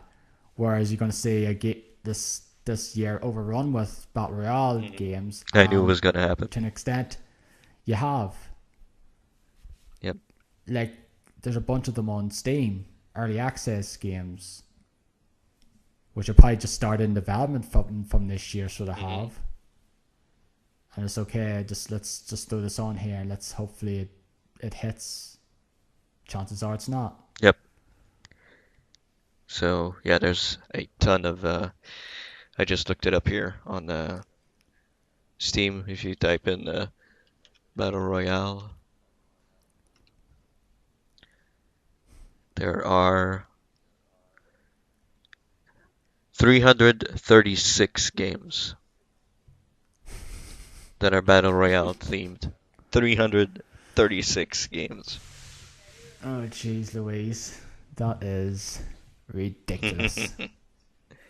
It's all sorts of Battle Royale, like, some of them I know, like Battle Rights, Player Unknown, and like there's Standout Battle Royale, Battle Royale, Battle Royale, Dying Light, is doing their own Battle Royale thing. Yeah, that's right, yeah. Realm Royale, Jesus, there's so many of them. Battle Royale Tycoon. Well, some of them aren't really Battle Royale. It's Final Fantasy 15 here, so I don't think that's Battle Royale. But yeah, there's a bunch of them. There's like a really so many Battle Royale games right now. It's just hallucinate. It makes me hallucinate how many there are. There's like one coming out every week. They don't really do any good because I think it's pretty much Fortnite that dominates everything. But yeah, it's just like the plague now. But that doesn't happen. But it doesn't happen with the viruses that Steam's the way it works now is like there's like fucking 50 million games to be released on Steam each week now. The way it works, there's like there's like just a bunch of games be thrown on there every week. Whereas certain games that are probably like great games, but they get shoved aside by shovelware. Yep. Like they don't get advertised as much and stuff like that. Compared to like bigger games and.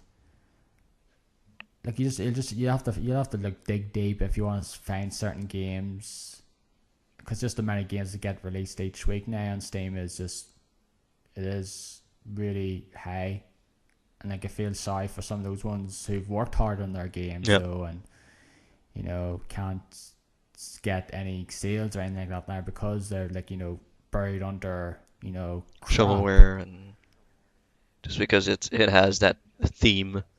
And it has that, people are going to look at it, maybe play it and everything, and neglect everything else that's coming out. So, that's too bad, but, I guess it's the fad and it'll go away at one point. So. Yeah, like it's the current sort of big thing, whereas like, back in the day, there's like first person shooters, like there was a night of World War II first person shooters. And then it became modern first-person shooters. Yep. So as now it's it's the whole fad now. It's like battle royale games. Yep. And I don't particularly care to play them, to be honest. How much you want to bet Halo's gonna have a battle royale world? I would not be surprised. That new Halo game that's coming out, I think next year, is gonna have a battle royale. Like that's partly is Halo 6 now, but it's just called Halo Infinite, and I probably won't be surprised if there is some sort of battle royale mode added to the multiplayer. Yep. Because that Call of Duty did it and Battlefield did it this year with their respective games, so why not? Of course. One of the everything that has a multiplayer shooter aspect to it. So I'm just happy that Overwatch hasn't jumped into the ring with that one. Kind of happy they didn't do that. Will you stop playing it if they did? No, I wouldn't stop playing it, but I'd be disappointed for sure. Very disappointed. Because they don't need that. They're way too much of a good game to have that mode in there. I think they were asked there like some months back about it, and it was said something along the lines of it would be pretty hard. Like, yeah, it would be difficult to do something battle royale. Like it sort of said that it can be done, but it'd be very hard to do so. I think that was the gist of it, pretty much. But yeah, just stick with the good old bringing out maps and add new characters. Yep. Just good old. Like I played a bit of Overwatch on the PS4. Yeah, I saw that. And I destroyed with Mora. So I did. That was the first time I played that Busan map. So I did as well. Yeah, I haven't played the Busan map yet. I need to play some more Overwatch and play that. Yeah, I played the PS4 and got a few play of the games there with Mora, so I did, including that one. And I got like 44 eliminations with her, and I think that's the most eliminations I've ever got with anyone. With that's a lot, yeah. That's a ton. I fucking love Mora though. She's the best. I think mine is 51 with Diva. That's my highest, I think. Yeah. But yeah, like playing that game, just like again back to the Overwatch love fest here. Yeah. But that game's still incredibly fun to go and play. Yep. I played a ton of Overwatch not too long ago for a very long while on PC. Like I did that event that was there, like the Summer Olympics thing. Oh yeah, the summer. Yeah. So I did that for a long while and played a bunch Overwatch. I was playing every night for at least an hour and a half, 2 hours. So I still love that game. I kind of stopped playing it a little bit when Spider-Man came out and everything, and I decided to play that and don't have my time is kind of cut short on video games these days. But yeah, it's I when I have a moment, I try to concentrate on games that that I have and not go back to Overwatch or anything. So kind of sucks because I love that game, but I did. Yeah, but it's always nice to take a like I like there I didn't play it there for like a few months so until I went back to it earlier this year. So it's always nice to take a break from the game anyway. You don't want to play it like, night in, night out for like, months and months on end or else you're just gonna get burnt out. Yeah, it's kind of I don't like I didn't get burnt out playing Overwatch. I could have played it for another while, but it's like it kind of takes second priority behind the other games that I'm playing. If I have Yeah, something you else. just want to focus your time on new releases Just a, now, which yeah, that's it. definitely. If I have something else to play, something new, I kind of play that. And like I was switching my time between Spider-Man and NHL that I got recently, so I kind of switching my time a little bit between that. And I have Tomb Raider and NHL. Then next week I'm gonna have freaking Forza, and it's gonna be added to the. Are you getting Assassin's Creed Odyssey? I know that comes out on Friday, but I think I'm gonna finish Tomb Raider before I get that because that's another open world, ton of things to do, long story. So I might wait a little bit before I do that. And I know Red Dead comes out when November, No, the end of end of October. October. Okay. 26th of October. So it's 3 weeks Friday. Mm, That's Friday coming. yeah, that's. Oof, I don't know if I'll start Assassin's Creed. I might leave that to the end of the year and see how it goes. I really want to play it, but we'll see.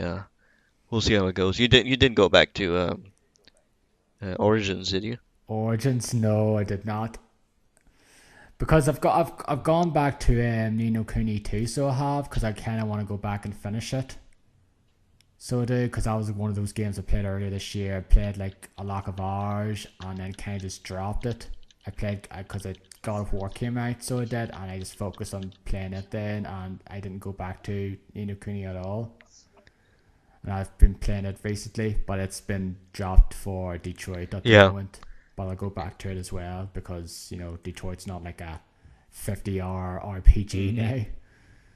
So yeah, I've gone back to it now, and I'm currently on chapter 5. I haven't really made a whole lot of progress since when I've gone back to it because I've just been spending my time doing all sorts of side stuff, where it's the dream doors or just certain errands or side quests to get citizens for your kingdom evermore and stuff like that now. Yeah. But like I'm not gonna really talk too much more about it because I think I talked about it before in a previous podcast, so I don't really need to go on too much more about it here. Yeah. Anything else you've been playing? Yes, since the last podcast, I get one of my favorite games of all time got re-released. So it Hmm. did, because we did the last podcast we did shortly. It was shortly before the re-release of Shenmue 1 and 2, Oh yeah, that's right. Yeah. and of course, I'm a big fan of those games. I bought them. I didn't buy. I just downloaded it though because it was actually pretty much cheaper to get the download version anyway. It wasn't that much or around the same price anyway, whereas it's more expensive to get the digital version than the physical one, so I just might as well just get the digital version. So I downloaded it and played through the first Shenmue and finished it and got the platinum. It is a very easy platinum if you know what you're Hmm. doing. Most of the trophies are pretty much story Story-wise, based. yeah. There's a few things you need to do, like get 50 capsule toys. I got 50. I got more than 50 before the trophy actually unlocked now. So that kind of sucked. I thought the trophy was broken or whatnot now, but it wasn't, unfortunately. Hmm. Um, like one where you have to find a kitten for Megumi, where she goes missing at a point, and ones where you get like certain moves and things like that now as well. Yeah, there's not much really to talk about here. It's a game that came out in 1999 in Japan and 2000 here. It's re-released now. Has 16:9 widescreen support. You can save anywhere in the game now, whereas in the original one, the only time you can save was when you're at home. Okay. That's a big improvement now, because that was one thing that kind of sucked about the game, having to go home and save rather than like, you know, just save there in some place in the Buita now or that. Mm-hmm. I played in the Japanese dub now, and it's the funny thing is though, when you're playing the Japanese dub, is there are certain times where the character says something in English. It's like, "Hello, Rio, cause he get it's a good time," something along those lines. Well, they do that in Yakuza also. There's some stuff they say in English. Yeah. It's something similar to that there, where they're speaking Japanese and then like sometimes they have something to say something in English saying. Like I think the fighting, because I watched a quick look for Yakuza Kiwami 2, and when you fight Goro Majima in the ring there, like they say "ladies and gentlemen" at the very beginning. Yeah, the announcer. Yeah. So, you know, there's some stuff in English in that thing also. So, I think it's cool. I think they put a little bit of English in that. Did you play 2? Did you I've not played 2 yet because I didn't want to play them back to back now. I'm leaving it for another time. So yeah, but like I'm very much looking forward to playing it now again. There was like, it's not a perfect thing now porting it, because there are certain points where there's like it's like the sound gets cut out sometimes. Okay. Like when you like the QT battles, for example, or something, like when you hit the button and does, like, you know, either the ding if you got it right, or like depends, like sometimes when you do it right or something, like the sound doesn't actually, for the actual, like, you know, ding sound actually doesn't, you know, it doesn't happen. It's like just a glitch or just a gap pretty much then, and stuff like that. Now just like certain audio things get cut out now, and I heard 2 was worse. I think it's been fixed now, but I heard it was pretty bad in 2. Like the audio in it was quite bad. There was a lot of, you know, glitches, and like the music was really bad the way it was done. Yeah. And also, like I never played it with the English now in this Shenmue though, but I heard it was, the audio quality of it wasn't great either. It was just pretty much kind of the same way as, it's kind of quite bad, low fi quality or whatever. Because I think they didn't get the master recordings or something of it now and stuff like that, so it was just pretty much the same as it was in the previous game. They didn't, like, you know, upgrade it now. But like I didn't really matter anyway though, because like I played with the Japanese dub, because I kind of wanted to try it out, see what it's like anyway, because I played through that game numerous times with the great but pretty awful English dub. At the end of the day, I still love that game. I still think it is one of my favorite games of all time. Playing through the game pretty much has confirmed that the actual fighting in that game is pretty much my least favorite part of that game. I do not like the fighting system in that game whatsoever. It's based on Virtual Fighter. I've never been a big fan of the Virtual Fighter system, so playing a game that is basically playing the combat in that game based on a fighting game that I'm particularly not fond of, is not great. So I'm very much not looking forward to doing that in 2 though, but I pretty much really enjoy everything else about it. I love, you know, exploring the Buita, and, you know, just talking to various other people and stuff like that. Like I love doing the QTEs. Like it was like the first game that introduced the QTE term, even though it did exist beforehand with games like Dragon Learn out there, but it was the one that they made it introduced that term. and it's been around games ever since. So it's a blessing or curse, depending on who Should you ask ask. Derek. I assume yeah, it's a curse for you. It's a curse for Derek because I know he hates them, and I know you're not particularly a big fan of them I either. depending on how they are, there are some in Spider-Man. There are a couple of QTE events, but it's really generous. Like they're very, very generous QTE. So, I mean, Yeah, like they're the generous window yeah, now. Like it's not like generous little window that you oh can click the thing. So, yeah, I don't mind it's those not like at all. yeah, it's not like it's just there for like 1 second and oh great, I fucked it up though. You don't get time. Like I do. There is certain times like that's ridiculous though. Like sometimes you don't get any time whatsoever for hitting that like the flipping button though. Like it just pops up and you have to press it instantaneously or else you're screwed. Like there is games like that. There is games that have QTs like that now, which are annoying. Hmm. Yep. But yeah, like I still really enjoy Shenmue. Like I love the music. I just enjoy the whole adventure, and I'm really looking forward to playing 2 because it is the better game, and I don't think Giant East are going to do No, I don't that. think they're gonna It's a play it. shame.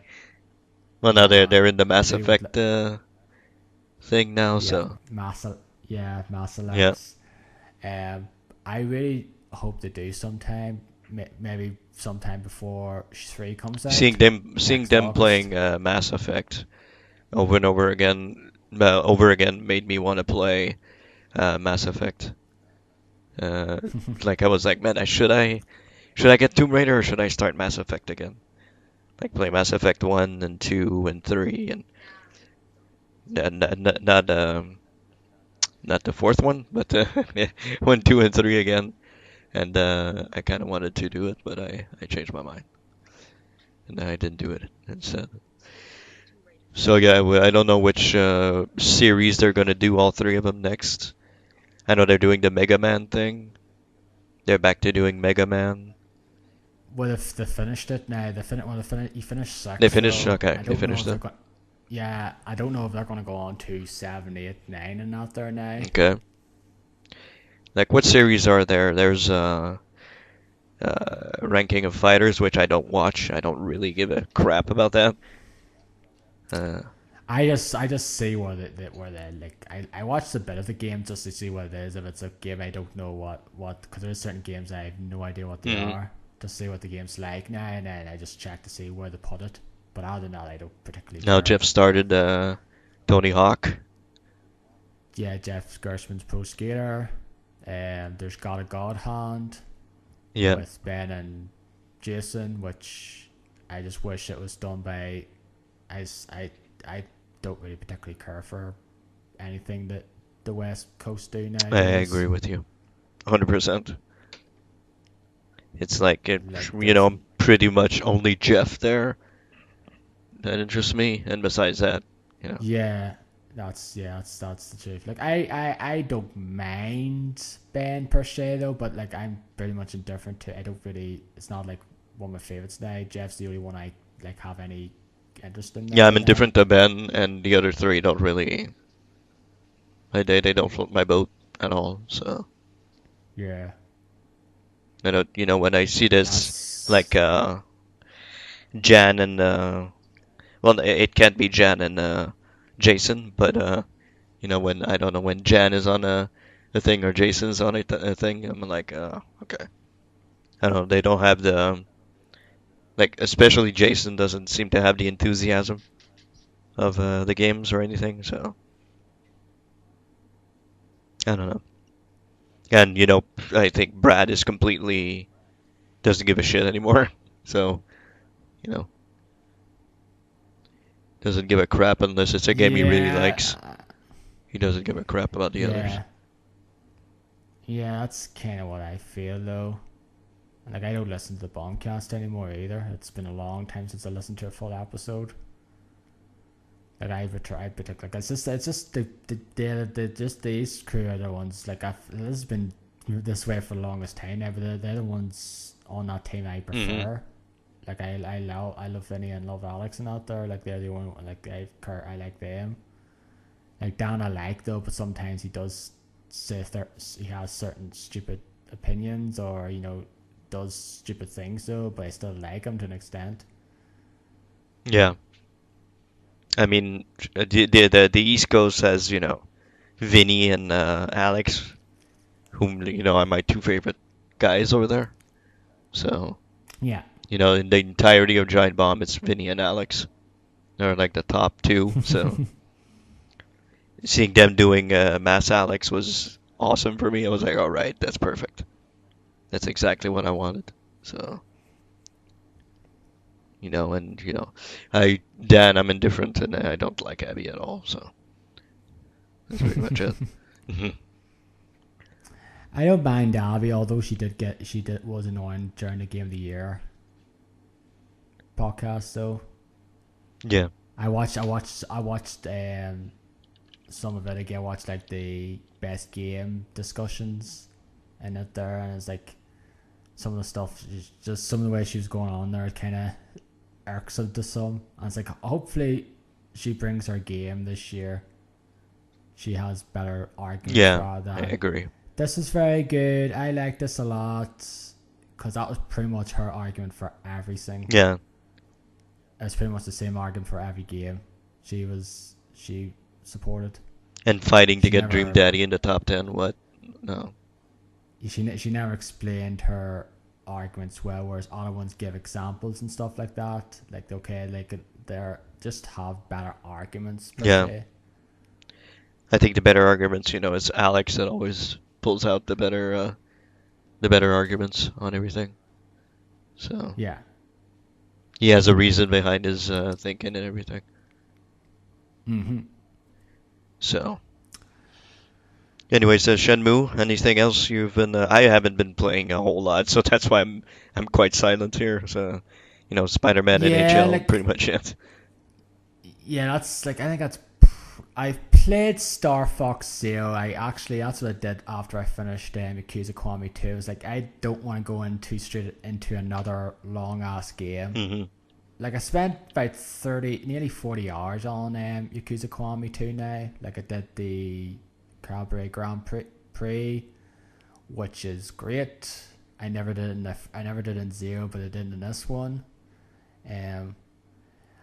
You're gonna like it though, Dennis. It has like there's a few nods to Zero now in that storyline, so there's, which is great. It's just a lot of fun though, and I like the story in that game a lot. So do in Yakuza Kiwami 2. Yeah. Like I'm gonna have to ask you whenever you get around to it though, if you saw. Did you actually listen to the whole story part of our podcast? I didn't listen to the story thing because I didn't want to be like too spoiled on the game. Okay. So okay, no worries. Basically, whenever you get around to it, I just want to ask you if you saw there's like kind of like you saw there's like like in the other Yakuza games there's like these reveals and stuff like that. I just want to know if you saw like any of them like coming or whatnot now. Mm-hmm. And whenever you get around to playing it, I assume it'll probably be out sometime next year on PC. That's what I'm thinking. Yeah, that should be maybe the start of 2019 or somewhere during the summer. Is Kiwami out in PC yet? Is it just I think Zero? Kiwami's out, right? I'll check. Like I've seen everybody play Zero, but I think Kiwami is out on PC also.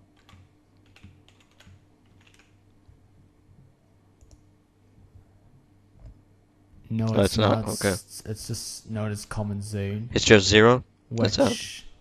Yeah, it's just Zero. Okay. It's out, which is coming soon. I think that's probably going to be sometime next year. Then I guess. That's what I'm thinking. Yeah. So hopefully you get to play Kiwami 2 sometime next year. Yeah, that would be cool if it came out during the summer, so I can have a game to play during that time. I think that would be like the best situation for me. Yeah, that's the thing. Like sometimes you just wish there was certain games that came out during the summer. because you have the time though, especially when you're off. Couple of weeks off, you're not doing anything. Yeah, a couple of weeks off, and but no, it's just always like there's like sometimes there's like a game or two that comes out now, and times it's just like nothing that you're interested in.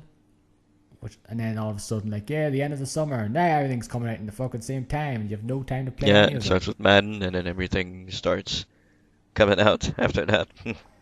So Madden's pretty much the signal that everything is gonna start coming out one by one by one.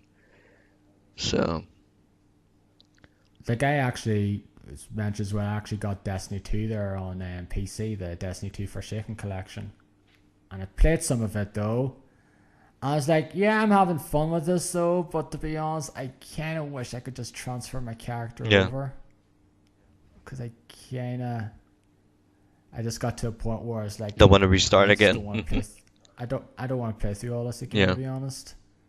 I just want to continue on with my hunter, but no, it's not. That's not doable at the moment. I don't know if they'll ever do it though. You guys getting it on PS2 or PS4? Sorry. PS4.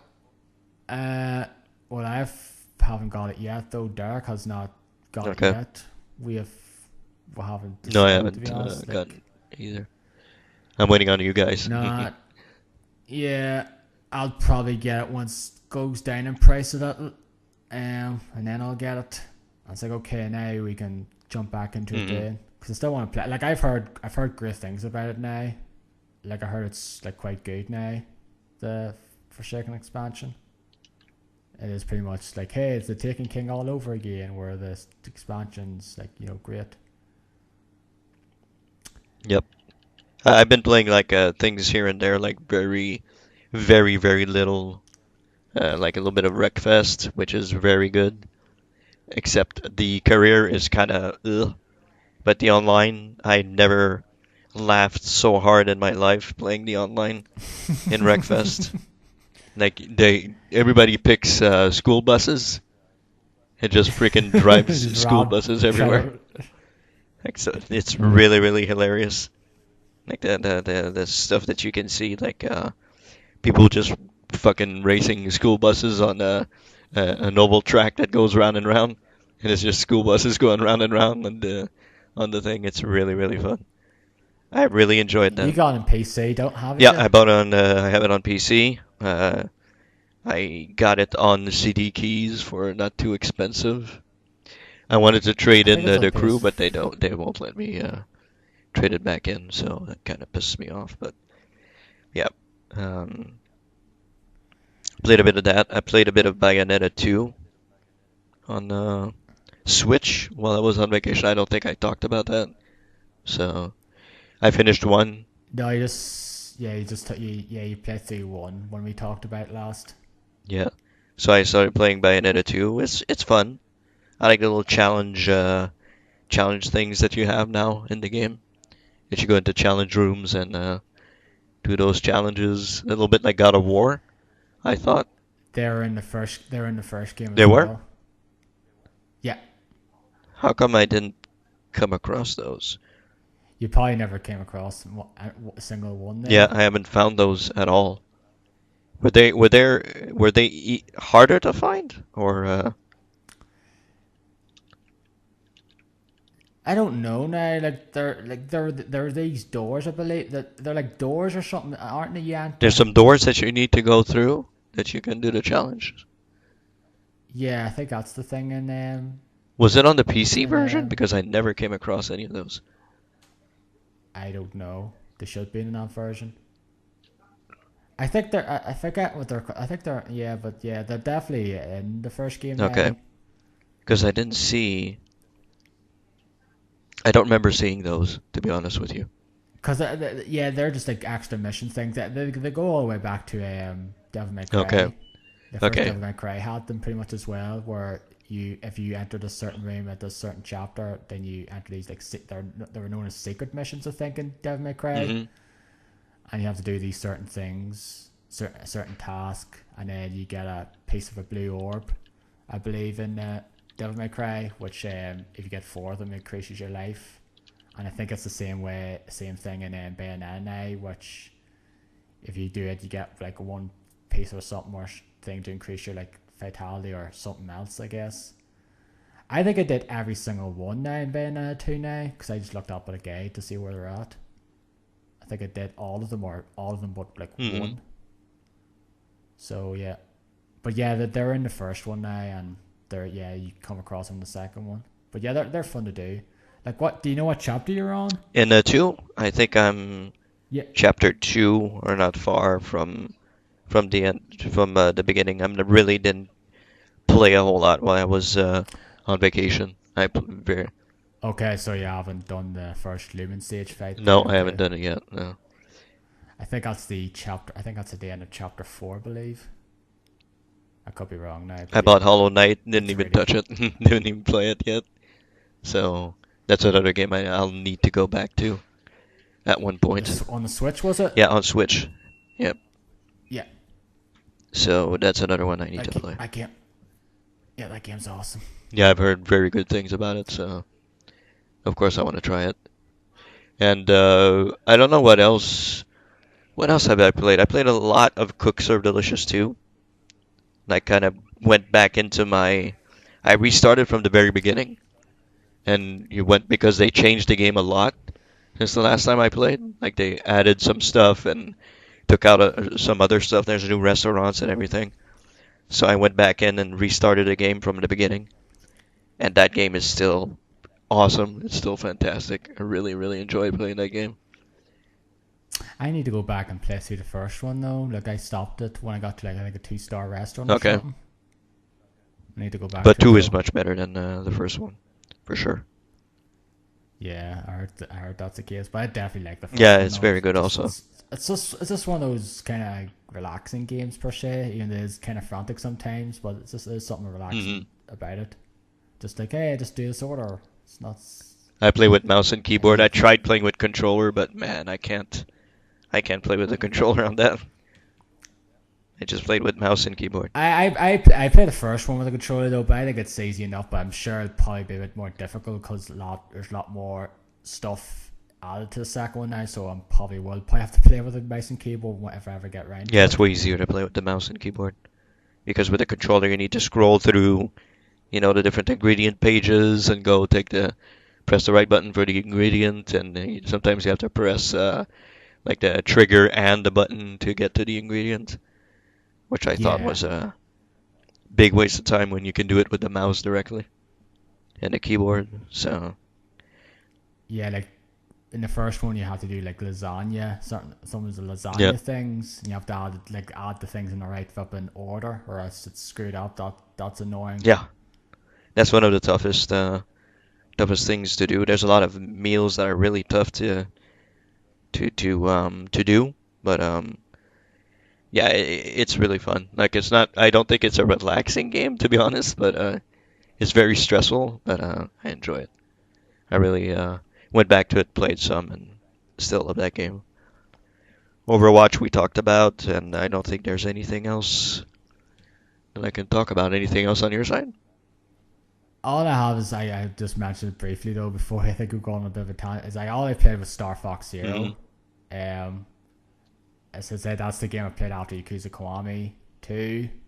And because I got it like quite a while back now. I got it for like £10 and decided to play it though and see how it was, and it's pretty much a retelling per se of the Star Fox 64, or if you lived in Europe, the Lilac Wars game, because it very much rips a lot of it from there. There's some of the dialogue's quite similar.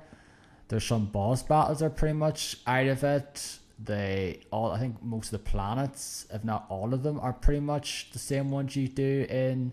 Like, they look completely different, of course. Now they're not exactly the same looking now, but it's like all the same different, like, planets and areas, like Zone S or Corneria, or like, Venom, and sector, this sector and stuff like that. Now there's the same sort of areas names, but they're different.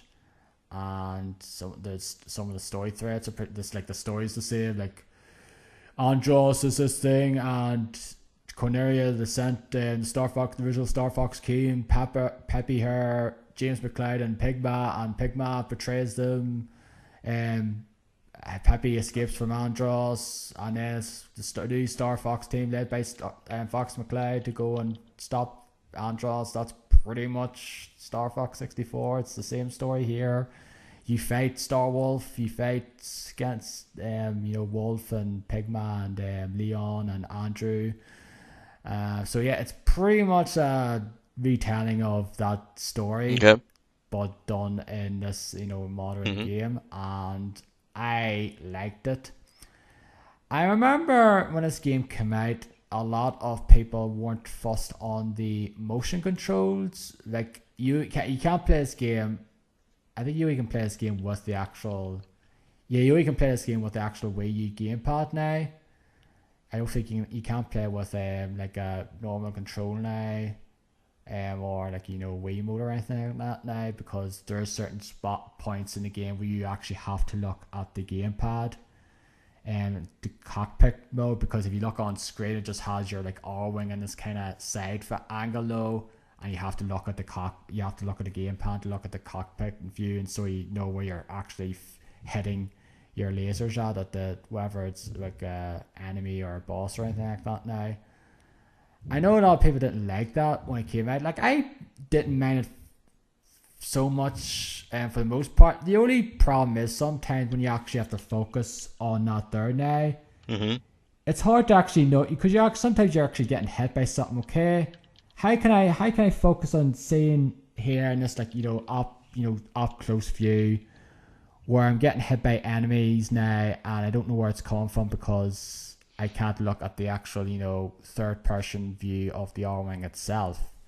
Like there's a boss that it's not like a mandatory boss now, it's a boss you access to if you choose this alternate route from one of the stages. That's one of the things that was in Star Fox 64 as well, is that you go to these different routes now by doing these certain tasks, and you fight these different bosses, and that was the case. It's the case in this here. It's this one called Akarosa, and it's pretty much a boss you have to use the gamepad and focus on it now, and I couldn't do it because of that there, so I just said fuck this, I'm not bothering with this here now. You pretty much have to do it with, I think, the final boss as well. You kind of have to focus on with the gamepad as well and stuff like that. But yeah, it's a good game. I don't mind the actual amount of money I paid for it now. I don't think I would have paid full price for it now. It's not very long. It's like 4 or 5 hours, if that, if you're just going to go through the main route now. But there is extra missions now, like I said. Like there is certain alternate routes though that you can do, like extra other areas if you just want to get everything and try to get all the medals and stuff like that now. But I'm not one of those people now who's going to do that now. Yeah. But yeah, I enjoyed it. It's done by Platinum, so it was Nintendo and Platinum did this game, and it's not one of Platinum's strongest games per se. But I enjoyed my time with it though. It's not much to say. It's pretty much like if you played Star Fox 64 Lilac Wars, or it's pretty much like that. In terms of story and gameplay, it's very much similar to that. So, except you have like motion controls now, which at best is like serviceable. It's not completely broken now. I didn't mind them. I didn't mind it so much. That's pretty much it as far as games has been playing. I think before we wrap things up here, I do want to talk about sad news that you sort of briefly mentioned there earlier in the podcast. This is kind of sad, and that over a week ago now, Friday it was Friday, wasn't it? Friday evening here, Friday night here, before I headed to work, I looked on Twitter and pretty much seen some people retweeting our reports that Telltale Games is pretty much screwed. It was being shut down. It was like a mass layoff. Like I think 250 employees were pretty much let go, and there's only 25 employees left now to wrap things up now, and certain to sort of finish up certain agreements. And I speculated when I first saw that. I assumed that's to finish off The Walking Dead, the final season, and then later it came out that wasn't the case. It's actually to finish off, I think, the Minecraft thing as well with Netflix, and therefore The Walking Dead, the final season, may not actually be finished. And it's actually, at the moment, it's actually been taken off digital storefronts now. You cannot buy the final season now. So, and there are people who are, let's just say, not happy with this. Of course not, yeah. Because the gaming community, there is people who are, a bunch of shits.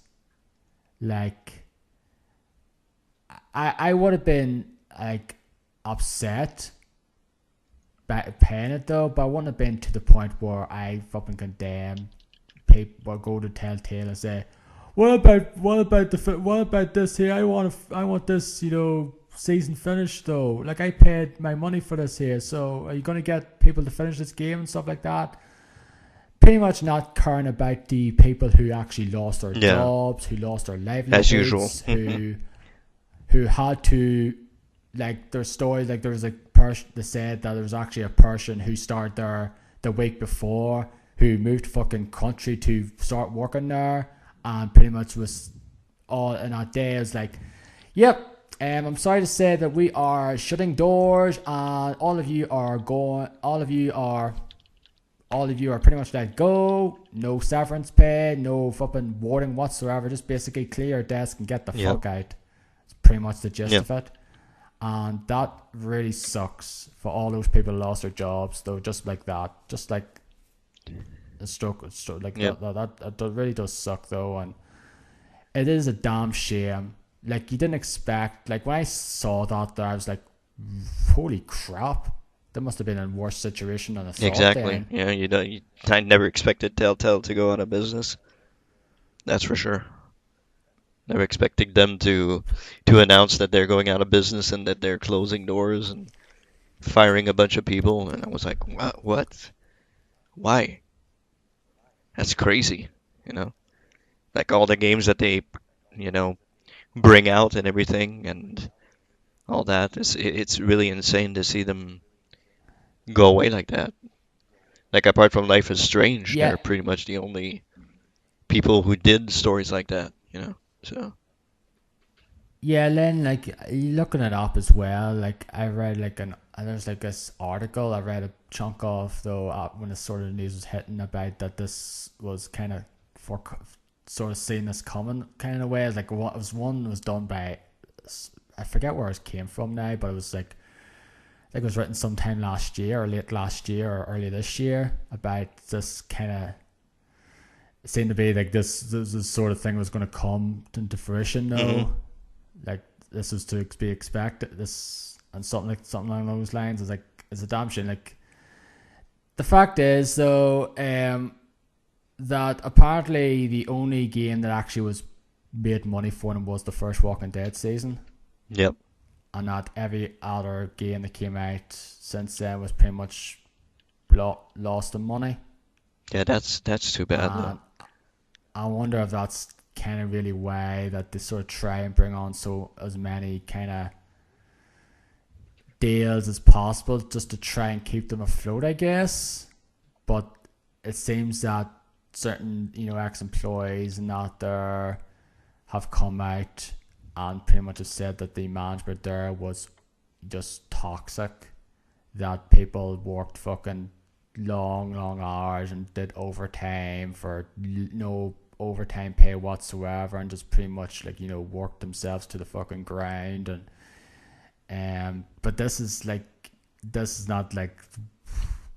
pretty much a dime a dozen, really, in the gaming industry though, where you do see a lot of people working to death in terms of doing overtime and doing crunch stuff when games are coming out and stuff like that there. And you kind of just like there's people out there who don't really care. Just like, I want my game. Like, they don't really care about human lives and stuff like that.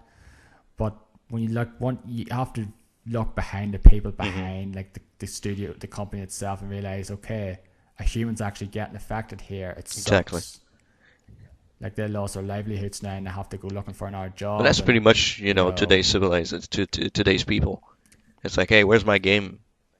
Yeah, but people are losing their jobs. I don't care. Where's my game? It's pretty much that's sadly how most of the people will see this and react to it and everything. And it sucks, it sucks for those people who hopefully will find jobs elsewhere. Like I've seen other companies post on Twitter, hey guys, if you're looking for a job, if you're looking for a place, come join us. And I think I saw Square Enix post some stuff. If those guys would join the Life is Strange people, that would be great. They could do like two or three Life is Strange, you know, series at a time or something like that. That would be great. yeah, but they'll have to travel to France because that's where Doug Naught's Yeah, I situated. know, but you know, Unless like I assume they could, but I probably can assume they might not have to. You know, they could always like set up shop somewhere else and just sort of work with them that way. Like they don't have to yeah. travel to France now, but they may not I mean, there are need to. ways to override that. You can do some emails. You can do some, open a studio Yeah, somewhere, or there's you know, yeah, like you don't need to be in the same like area now. Like there is like you could do like conferences and stuff like that, yeah. of course. I mean, there's a Square But there's Enix in certain Montreal, so you can be anywhere you want to be these days, and do your work that you want to do. So those mm-hmm. guys, they need work now. They don't have anything. So, you know, Another thing as well that after this is happening, like which actually a lot of people were pissed off with as well, was the whole thing with Telltale. The statement they made after this whole thing came out about we are looking for just for our potential partners or whatever people to come and finish try to finish Walking yeah. Dead, like these Walking Dead final season, and then people are like up in arms, like, yeah, but what about the fucking people you just fired? What about them now? You don't care about them now. They're just fucking sold to the fucking wolves. Then you just care about your fucking your customers trying to finish this game. Where what about the livelihoods of all the people who just you let go? And I can that was ridiculous. Hmm. So Yep. It's very sad for the people who lost their jobs with Telltale, and of course, it's sad that we won't get anything more from those guys. Like no more Wolf Among Us, no more. They were supposed to do a sequel to Wolf Among Us. They were supposed to do that yeah, Stranger Stranger Things. Things one. They were supposed to do, I think, a sequel to Game of Thrones. So, it's too bad we won't see those games come to fruition. And we probably won't even get the ending of The Walking Dead. So that's too bad. It's really too bad for that, but it's most important for the people who have lost their jobs, a bunch of people who are out of work now this weekend.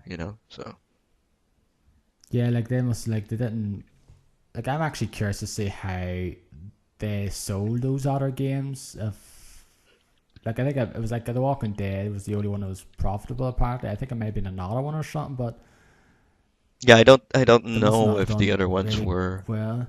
like, I don't think Tales from the Borderlands or Wolf Among Us or anything like that was too beneficial. And Tales from the Borderlands is brilliant though. That's like the best one besides the first season of The Walking Dead. Yep.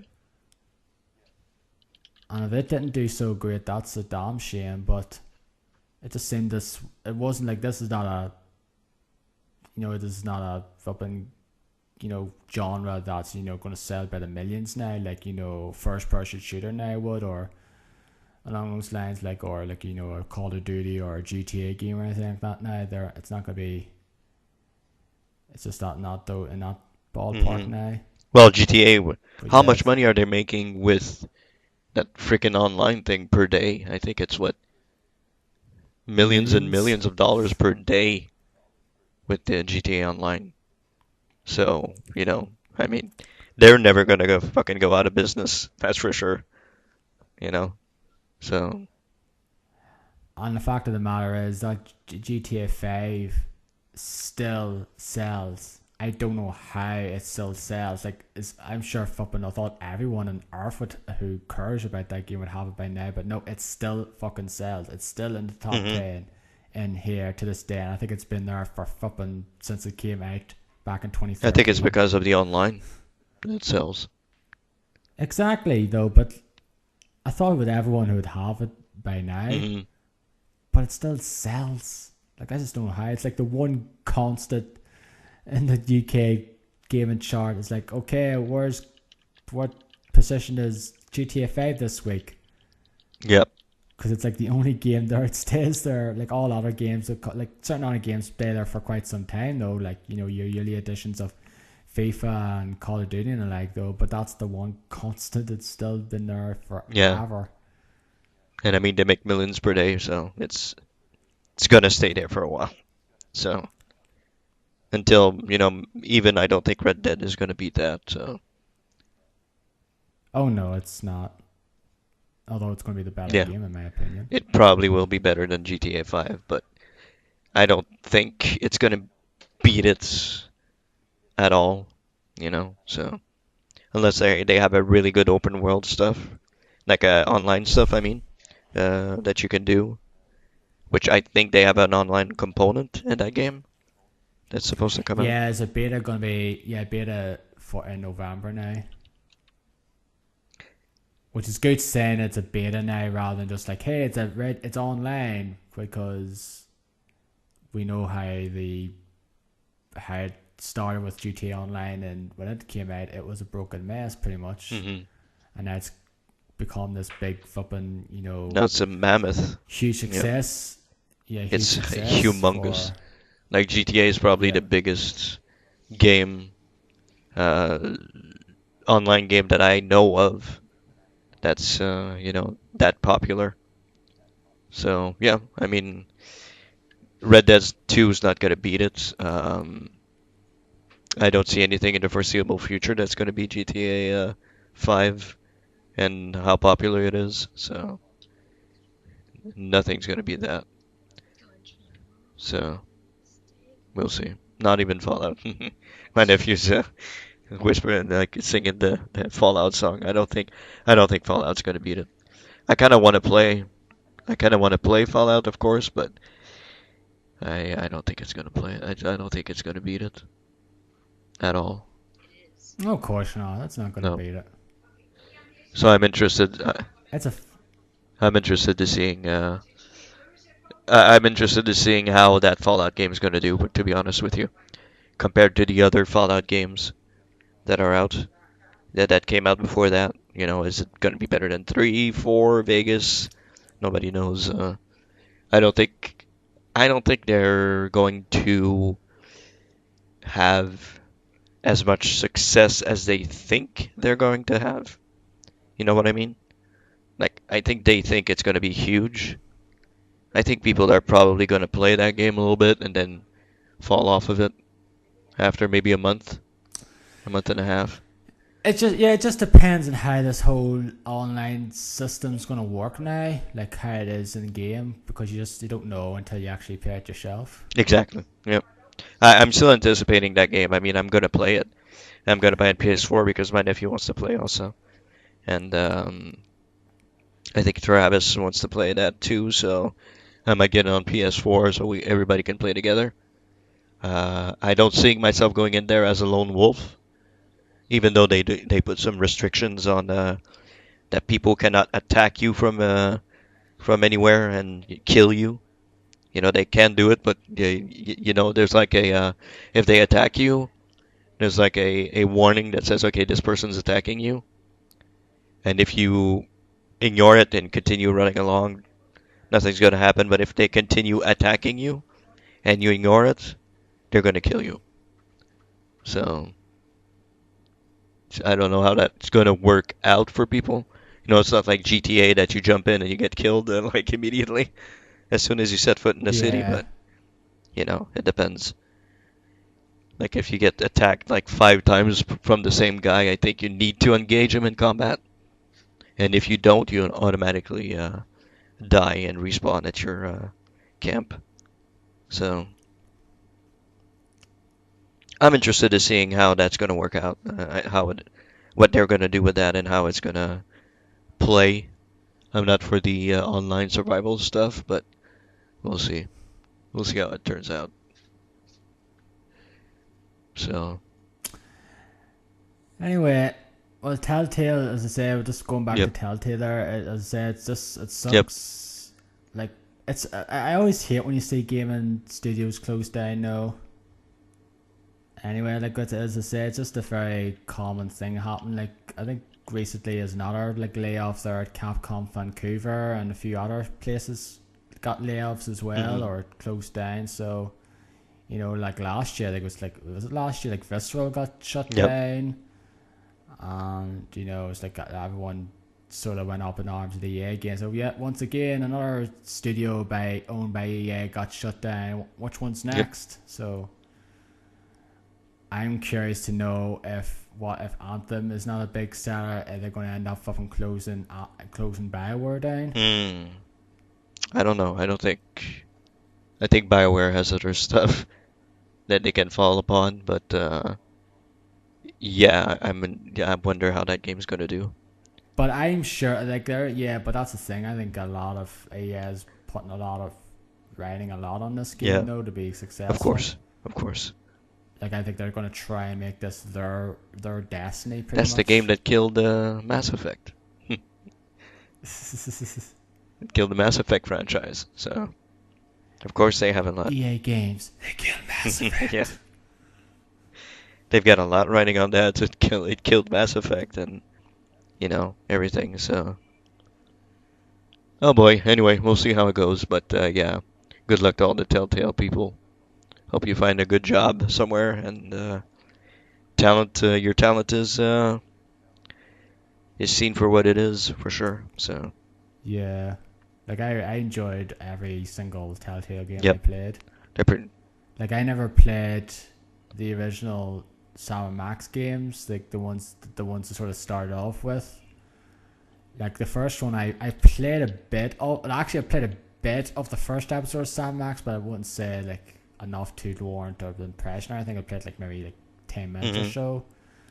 Same with the Tales of Monkey Island. Like, the first one I actually played was Back to the Future, Yep, that was a good one.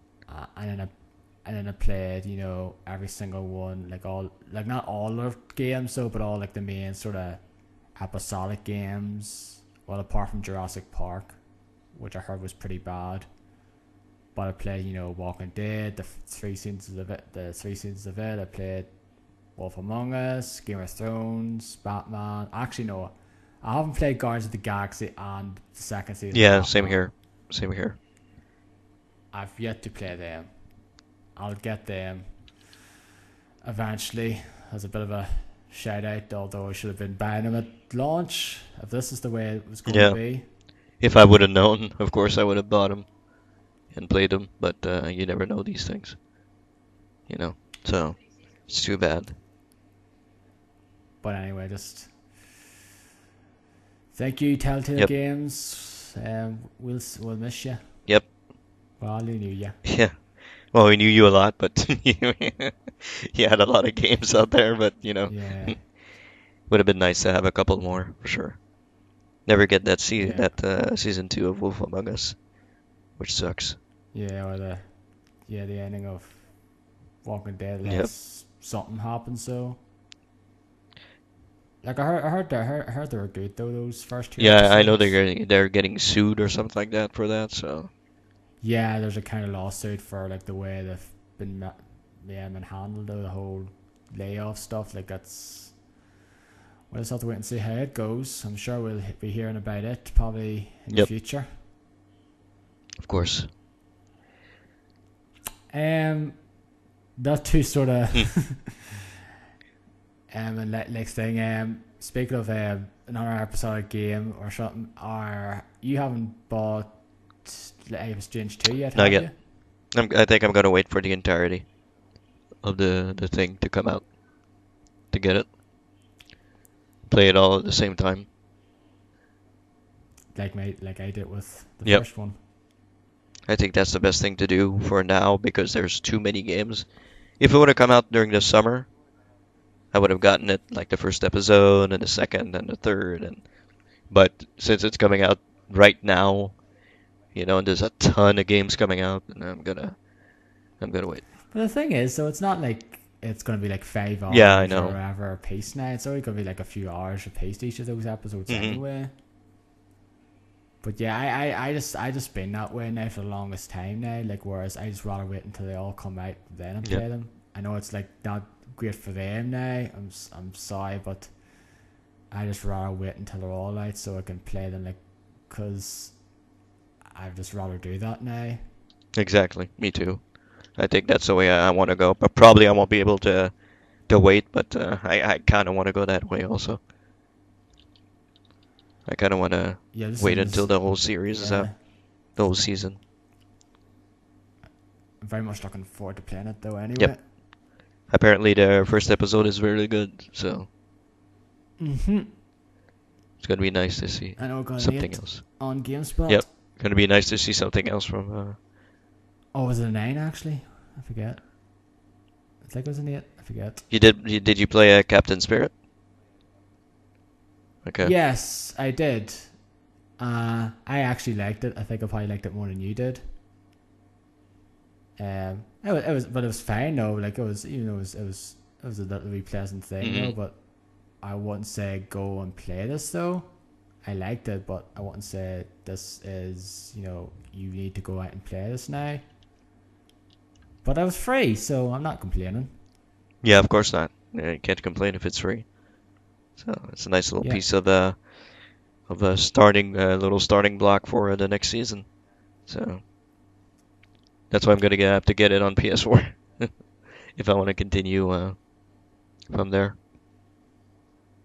Oh, you got on PS4, Captain Spirit? Yep. Okay, I got on PC, so yeah, I played when I played Life is Strange, not on the PC anyway, so it's gonna continue on. Just like I did with The Walking Dead, I played all mine on the PC, so on all the Telltale games. The only one I ever played on console was The Wolf Among Us, and that was not great. It was pretty bad because it was just cheap, but it was bad. It was like really the part with the gun. Yeah, is that the one with the shooting? No, that was Walking Dead, I think. That was Walking Dead. You and Derek had a really hard time with it. Really crap on the consoles. Well, I was like, I don't know what you guys you're talking about. I had an easy time with that because I was playing on the fucking PC. Yeah, it was really, really hard on the freaking console. And on PC, you had no problem at all. So. Yeah, but like they said, The Wolf Among Us was really bad. It was just loading times were fucking excruciatingly long, and the dialogue would start showing up before the actual fucking film itself.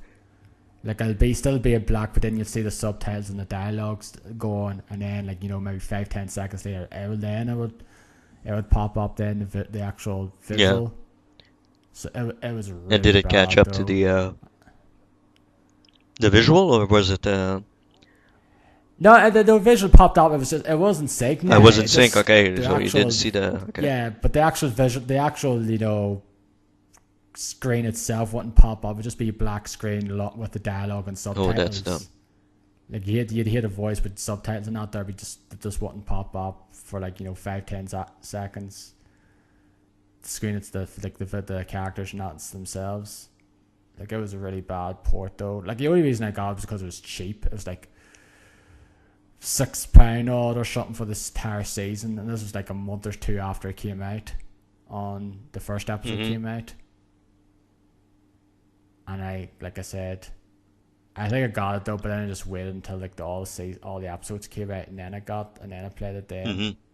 But yeah, that was the first and only time I got that game on a console, and it was definitely the last because I was not gonna. I don't know how it was, and I heard it was not that much better to be honest on PS4 and Xbox One. I heard it was still pretty not great. And I think that's probably one of the other things as well. Like they never really changed their like engine as well. Like it was still the same engine they pretty much used throughout. I'm sure that was kind of what drove people away. Is still the same engine. Never really didn't seem to be fixed, or the game play was never really that different from one another. And I think some people kind of was just got fed up with that, to be honest. Yeah, They didn't that's really true. The engine care. never changed, right? It's always the same thing. Yeah, Year after yeah, year, game after game, it's always the same engine. yeah. Yeah, it still had its problems, several games in and stuff like Yeah. that now. Like probably might just drove people away, and hence the probably got, less sales from the previous game and whatnot now. But I don't know. I'm not there. I'm not a financial reporter or anything Yeah. like that, or an analyst or anything like that, so I don't know what their sales were, but it seemed, according like I said, they didn't really do that well. If one of their games was like drew a profit. I don't know if they. I'm looking online if I can see Telltale Games. I don't know if the company stats will show me. Yeah, I don't know if I don't know if that stuff's readily available now though. Like you could probably go somewhere online and say, okay, what do these games? How much do this game sell? Or it might give you some sort of an estimate or something now.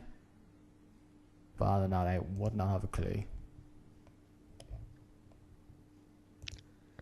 I'm trying to see.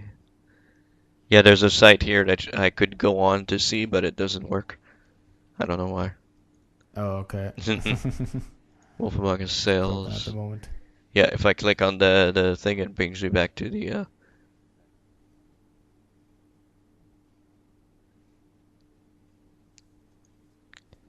Maybe if I go here. Access restricted.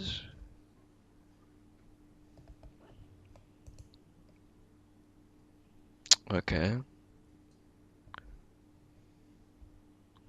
Okay, it's only stats for number of viewers, number of Metascore, Metacritic, and everything. So it doesn't really give you the numbers. Nah, I don't really say. Yeah, I wouldn't really say what the sales were. Well, it's too bad, that's for sure. Yeah. So I think that would pretty much be it. We still actually went on for quite a while. Yeah, how long than I have we? expected, but like I said, 2.5. two and a Okay, half hours. close to 3. Yeah, not quite three. Nothing else to. Not really. Not Talk really. I about haven't seen any before movies. I haven't been watching a ton of shows. I haven't been watching much. I have to get back into that because now I haven't watched the second season of Iron Fist, and Daredevil's coming out, so kind of want to catch up to that. The Flash is now on our Netflix over here, so I kind of want to watch that.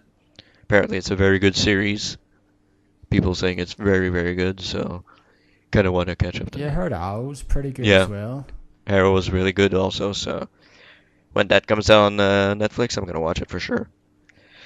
So yeah, I'm kind of late on my Netflix watching for some movies and some TV shows. So nothing really to report. No sign of a new Black Mirror season anytime soon. So that sucks. Yeah, I'm probably gonna subscribe to Netflix again though, because that Making a Murderer Yeah, Part 2 is showing up, and I quite like the first part of it. and the So I new did. Castlevania season also coming out. That's right. That's like the month October Yep. as well. Yeah, I liked it. The first season of it. It was only 4 episodes though, but I liked it. So Mhm. definitely getting it as well. So yeah, I'll probably go back on Netflix for just thing.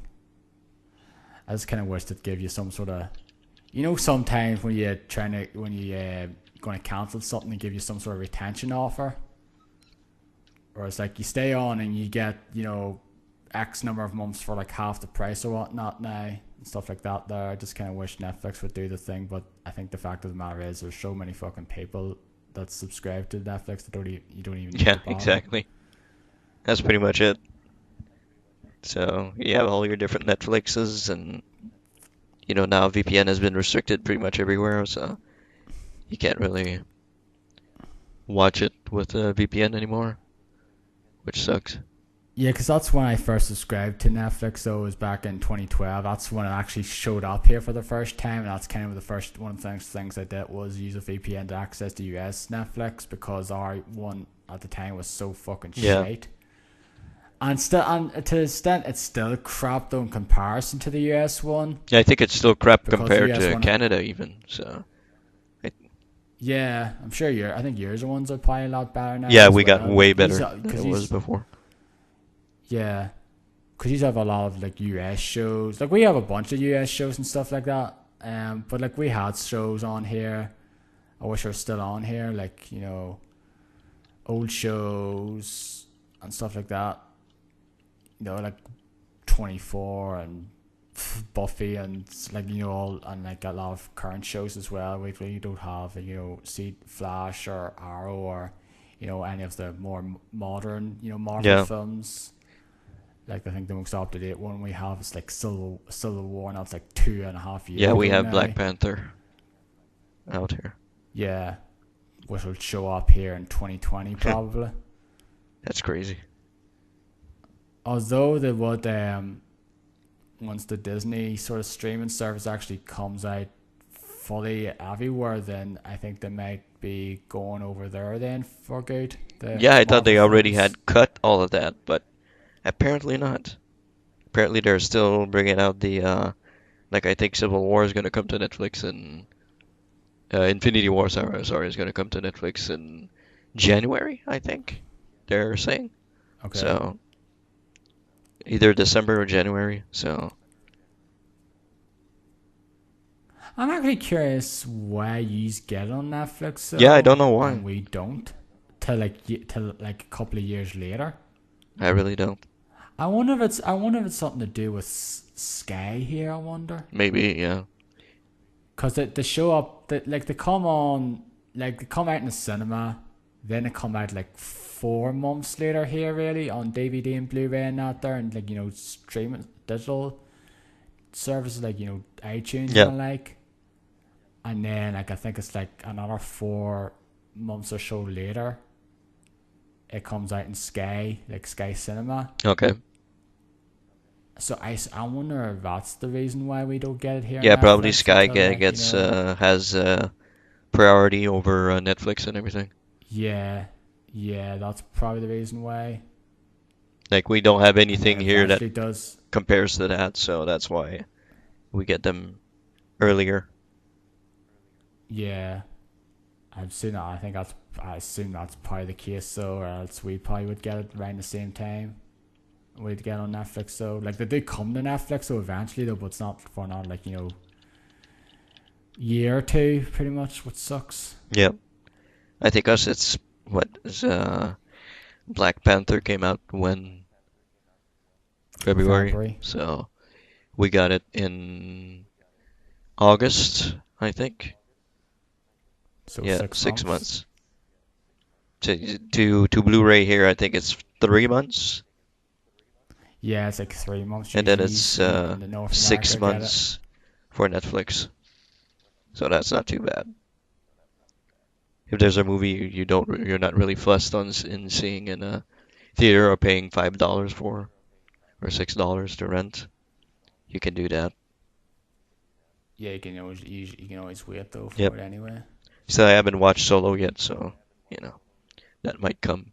I watched Wonder Woman there, I think last week or the week Mhm. before, on Now TV, which is pretty much the Sky sort of service here, like streaming service. So you can watch the the movie channels live, or like watch certain films on demand. And I watched it, and I really liked it. Yeah, it's really good.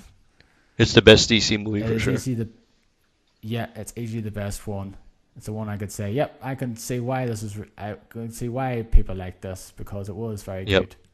I guess the best one in the new universe, because doesn't really compare to the Batman, Yeah, the original, Christopher like, Nolan the Batmans. Superman ones with Christopher. Yeah, or like, the Superman with Hmm. Christopher Reeve, or the old Batman films with, like, Michael Keaton and the Yep. like. But it is very good, like from the newer generation of those movies. It's really DC good. films. Yeah, yeah, I agree. I have to watch Justice League still, and I still want to see how bad Suicide Squad is. Academy Award winner Suicide Squad. I know. Ugh. Paper Pie is still Papa Pie up in arms, and I was like, what the Yeah, hell? exactly. That's really weird that that movie has an Academy Award. It's like, it was best costume design or Yeah, something, something wasn't like it? that. Yeah, it's crazy. But I haven't seen Suicide Squad. I haven't seen Justice League. So I have like zero interest in really watching those movies. So and they're not on Netflix because I think Marvel has the priority over that. So Well, they do better films anyway. That's the yeah, reason why. exactly. We're gonna have Captain Marvel next year and Infinity War 2 Part 2 coming next year. I think I probably it's might be called Endgame, apparently. Avengers Okay. Endgame is a rumored Yeah, title. because I think it's gonna be the end for a couple of heroes in that movie that are gonna disappear. So I'm thinking Iron Man, probably some. Yeah, it's gonna be the last film for a bunch of them Yep. anyway, and that's it. It's gonna move on to Bring in the new generation. other heroes, Yep. like, Spider Man will have another few other films, and, like, maybe Captain Marvel, and, Guardians of the Galaxy Volume 3 seems to be in flummox, I guess, with the whole thing with James Gunn, and that could be not happening anytime soon. Yep. That's for sure. That's for very sure. Anyway, I think that will do. I don't know when the next one, but I think I'll probably leave it until after Red Dead Redemption 2 is released before we do another Yep. one, because I don't think I'll be playing a whole lot of newer Hmm. games in October. So look out for a new episode in November sometime, where we talk to death about Red Dead Yeah, Redemption 2. like everybody else will. Yeah, I am very much looking forward to Yep. that game. I still think that's the best Rockstar game in the last decade. It was very good. Um, some people disagree. Some people think it's GTA 5. I'm not sure. If GTA 5 had a better story, I might Hmm. agree. But no, that story fell on its ass at the end. Yep. And I liked the world, though. Like, the actual Los Santos itself was cool. But yeah. Anyway, thank you, Dennis, for Thank joining you. me. And we will see you around, everyone. So goodbye for now. Goodbye and good night.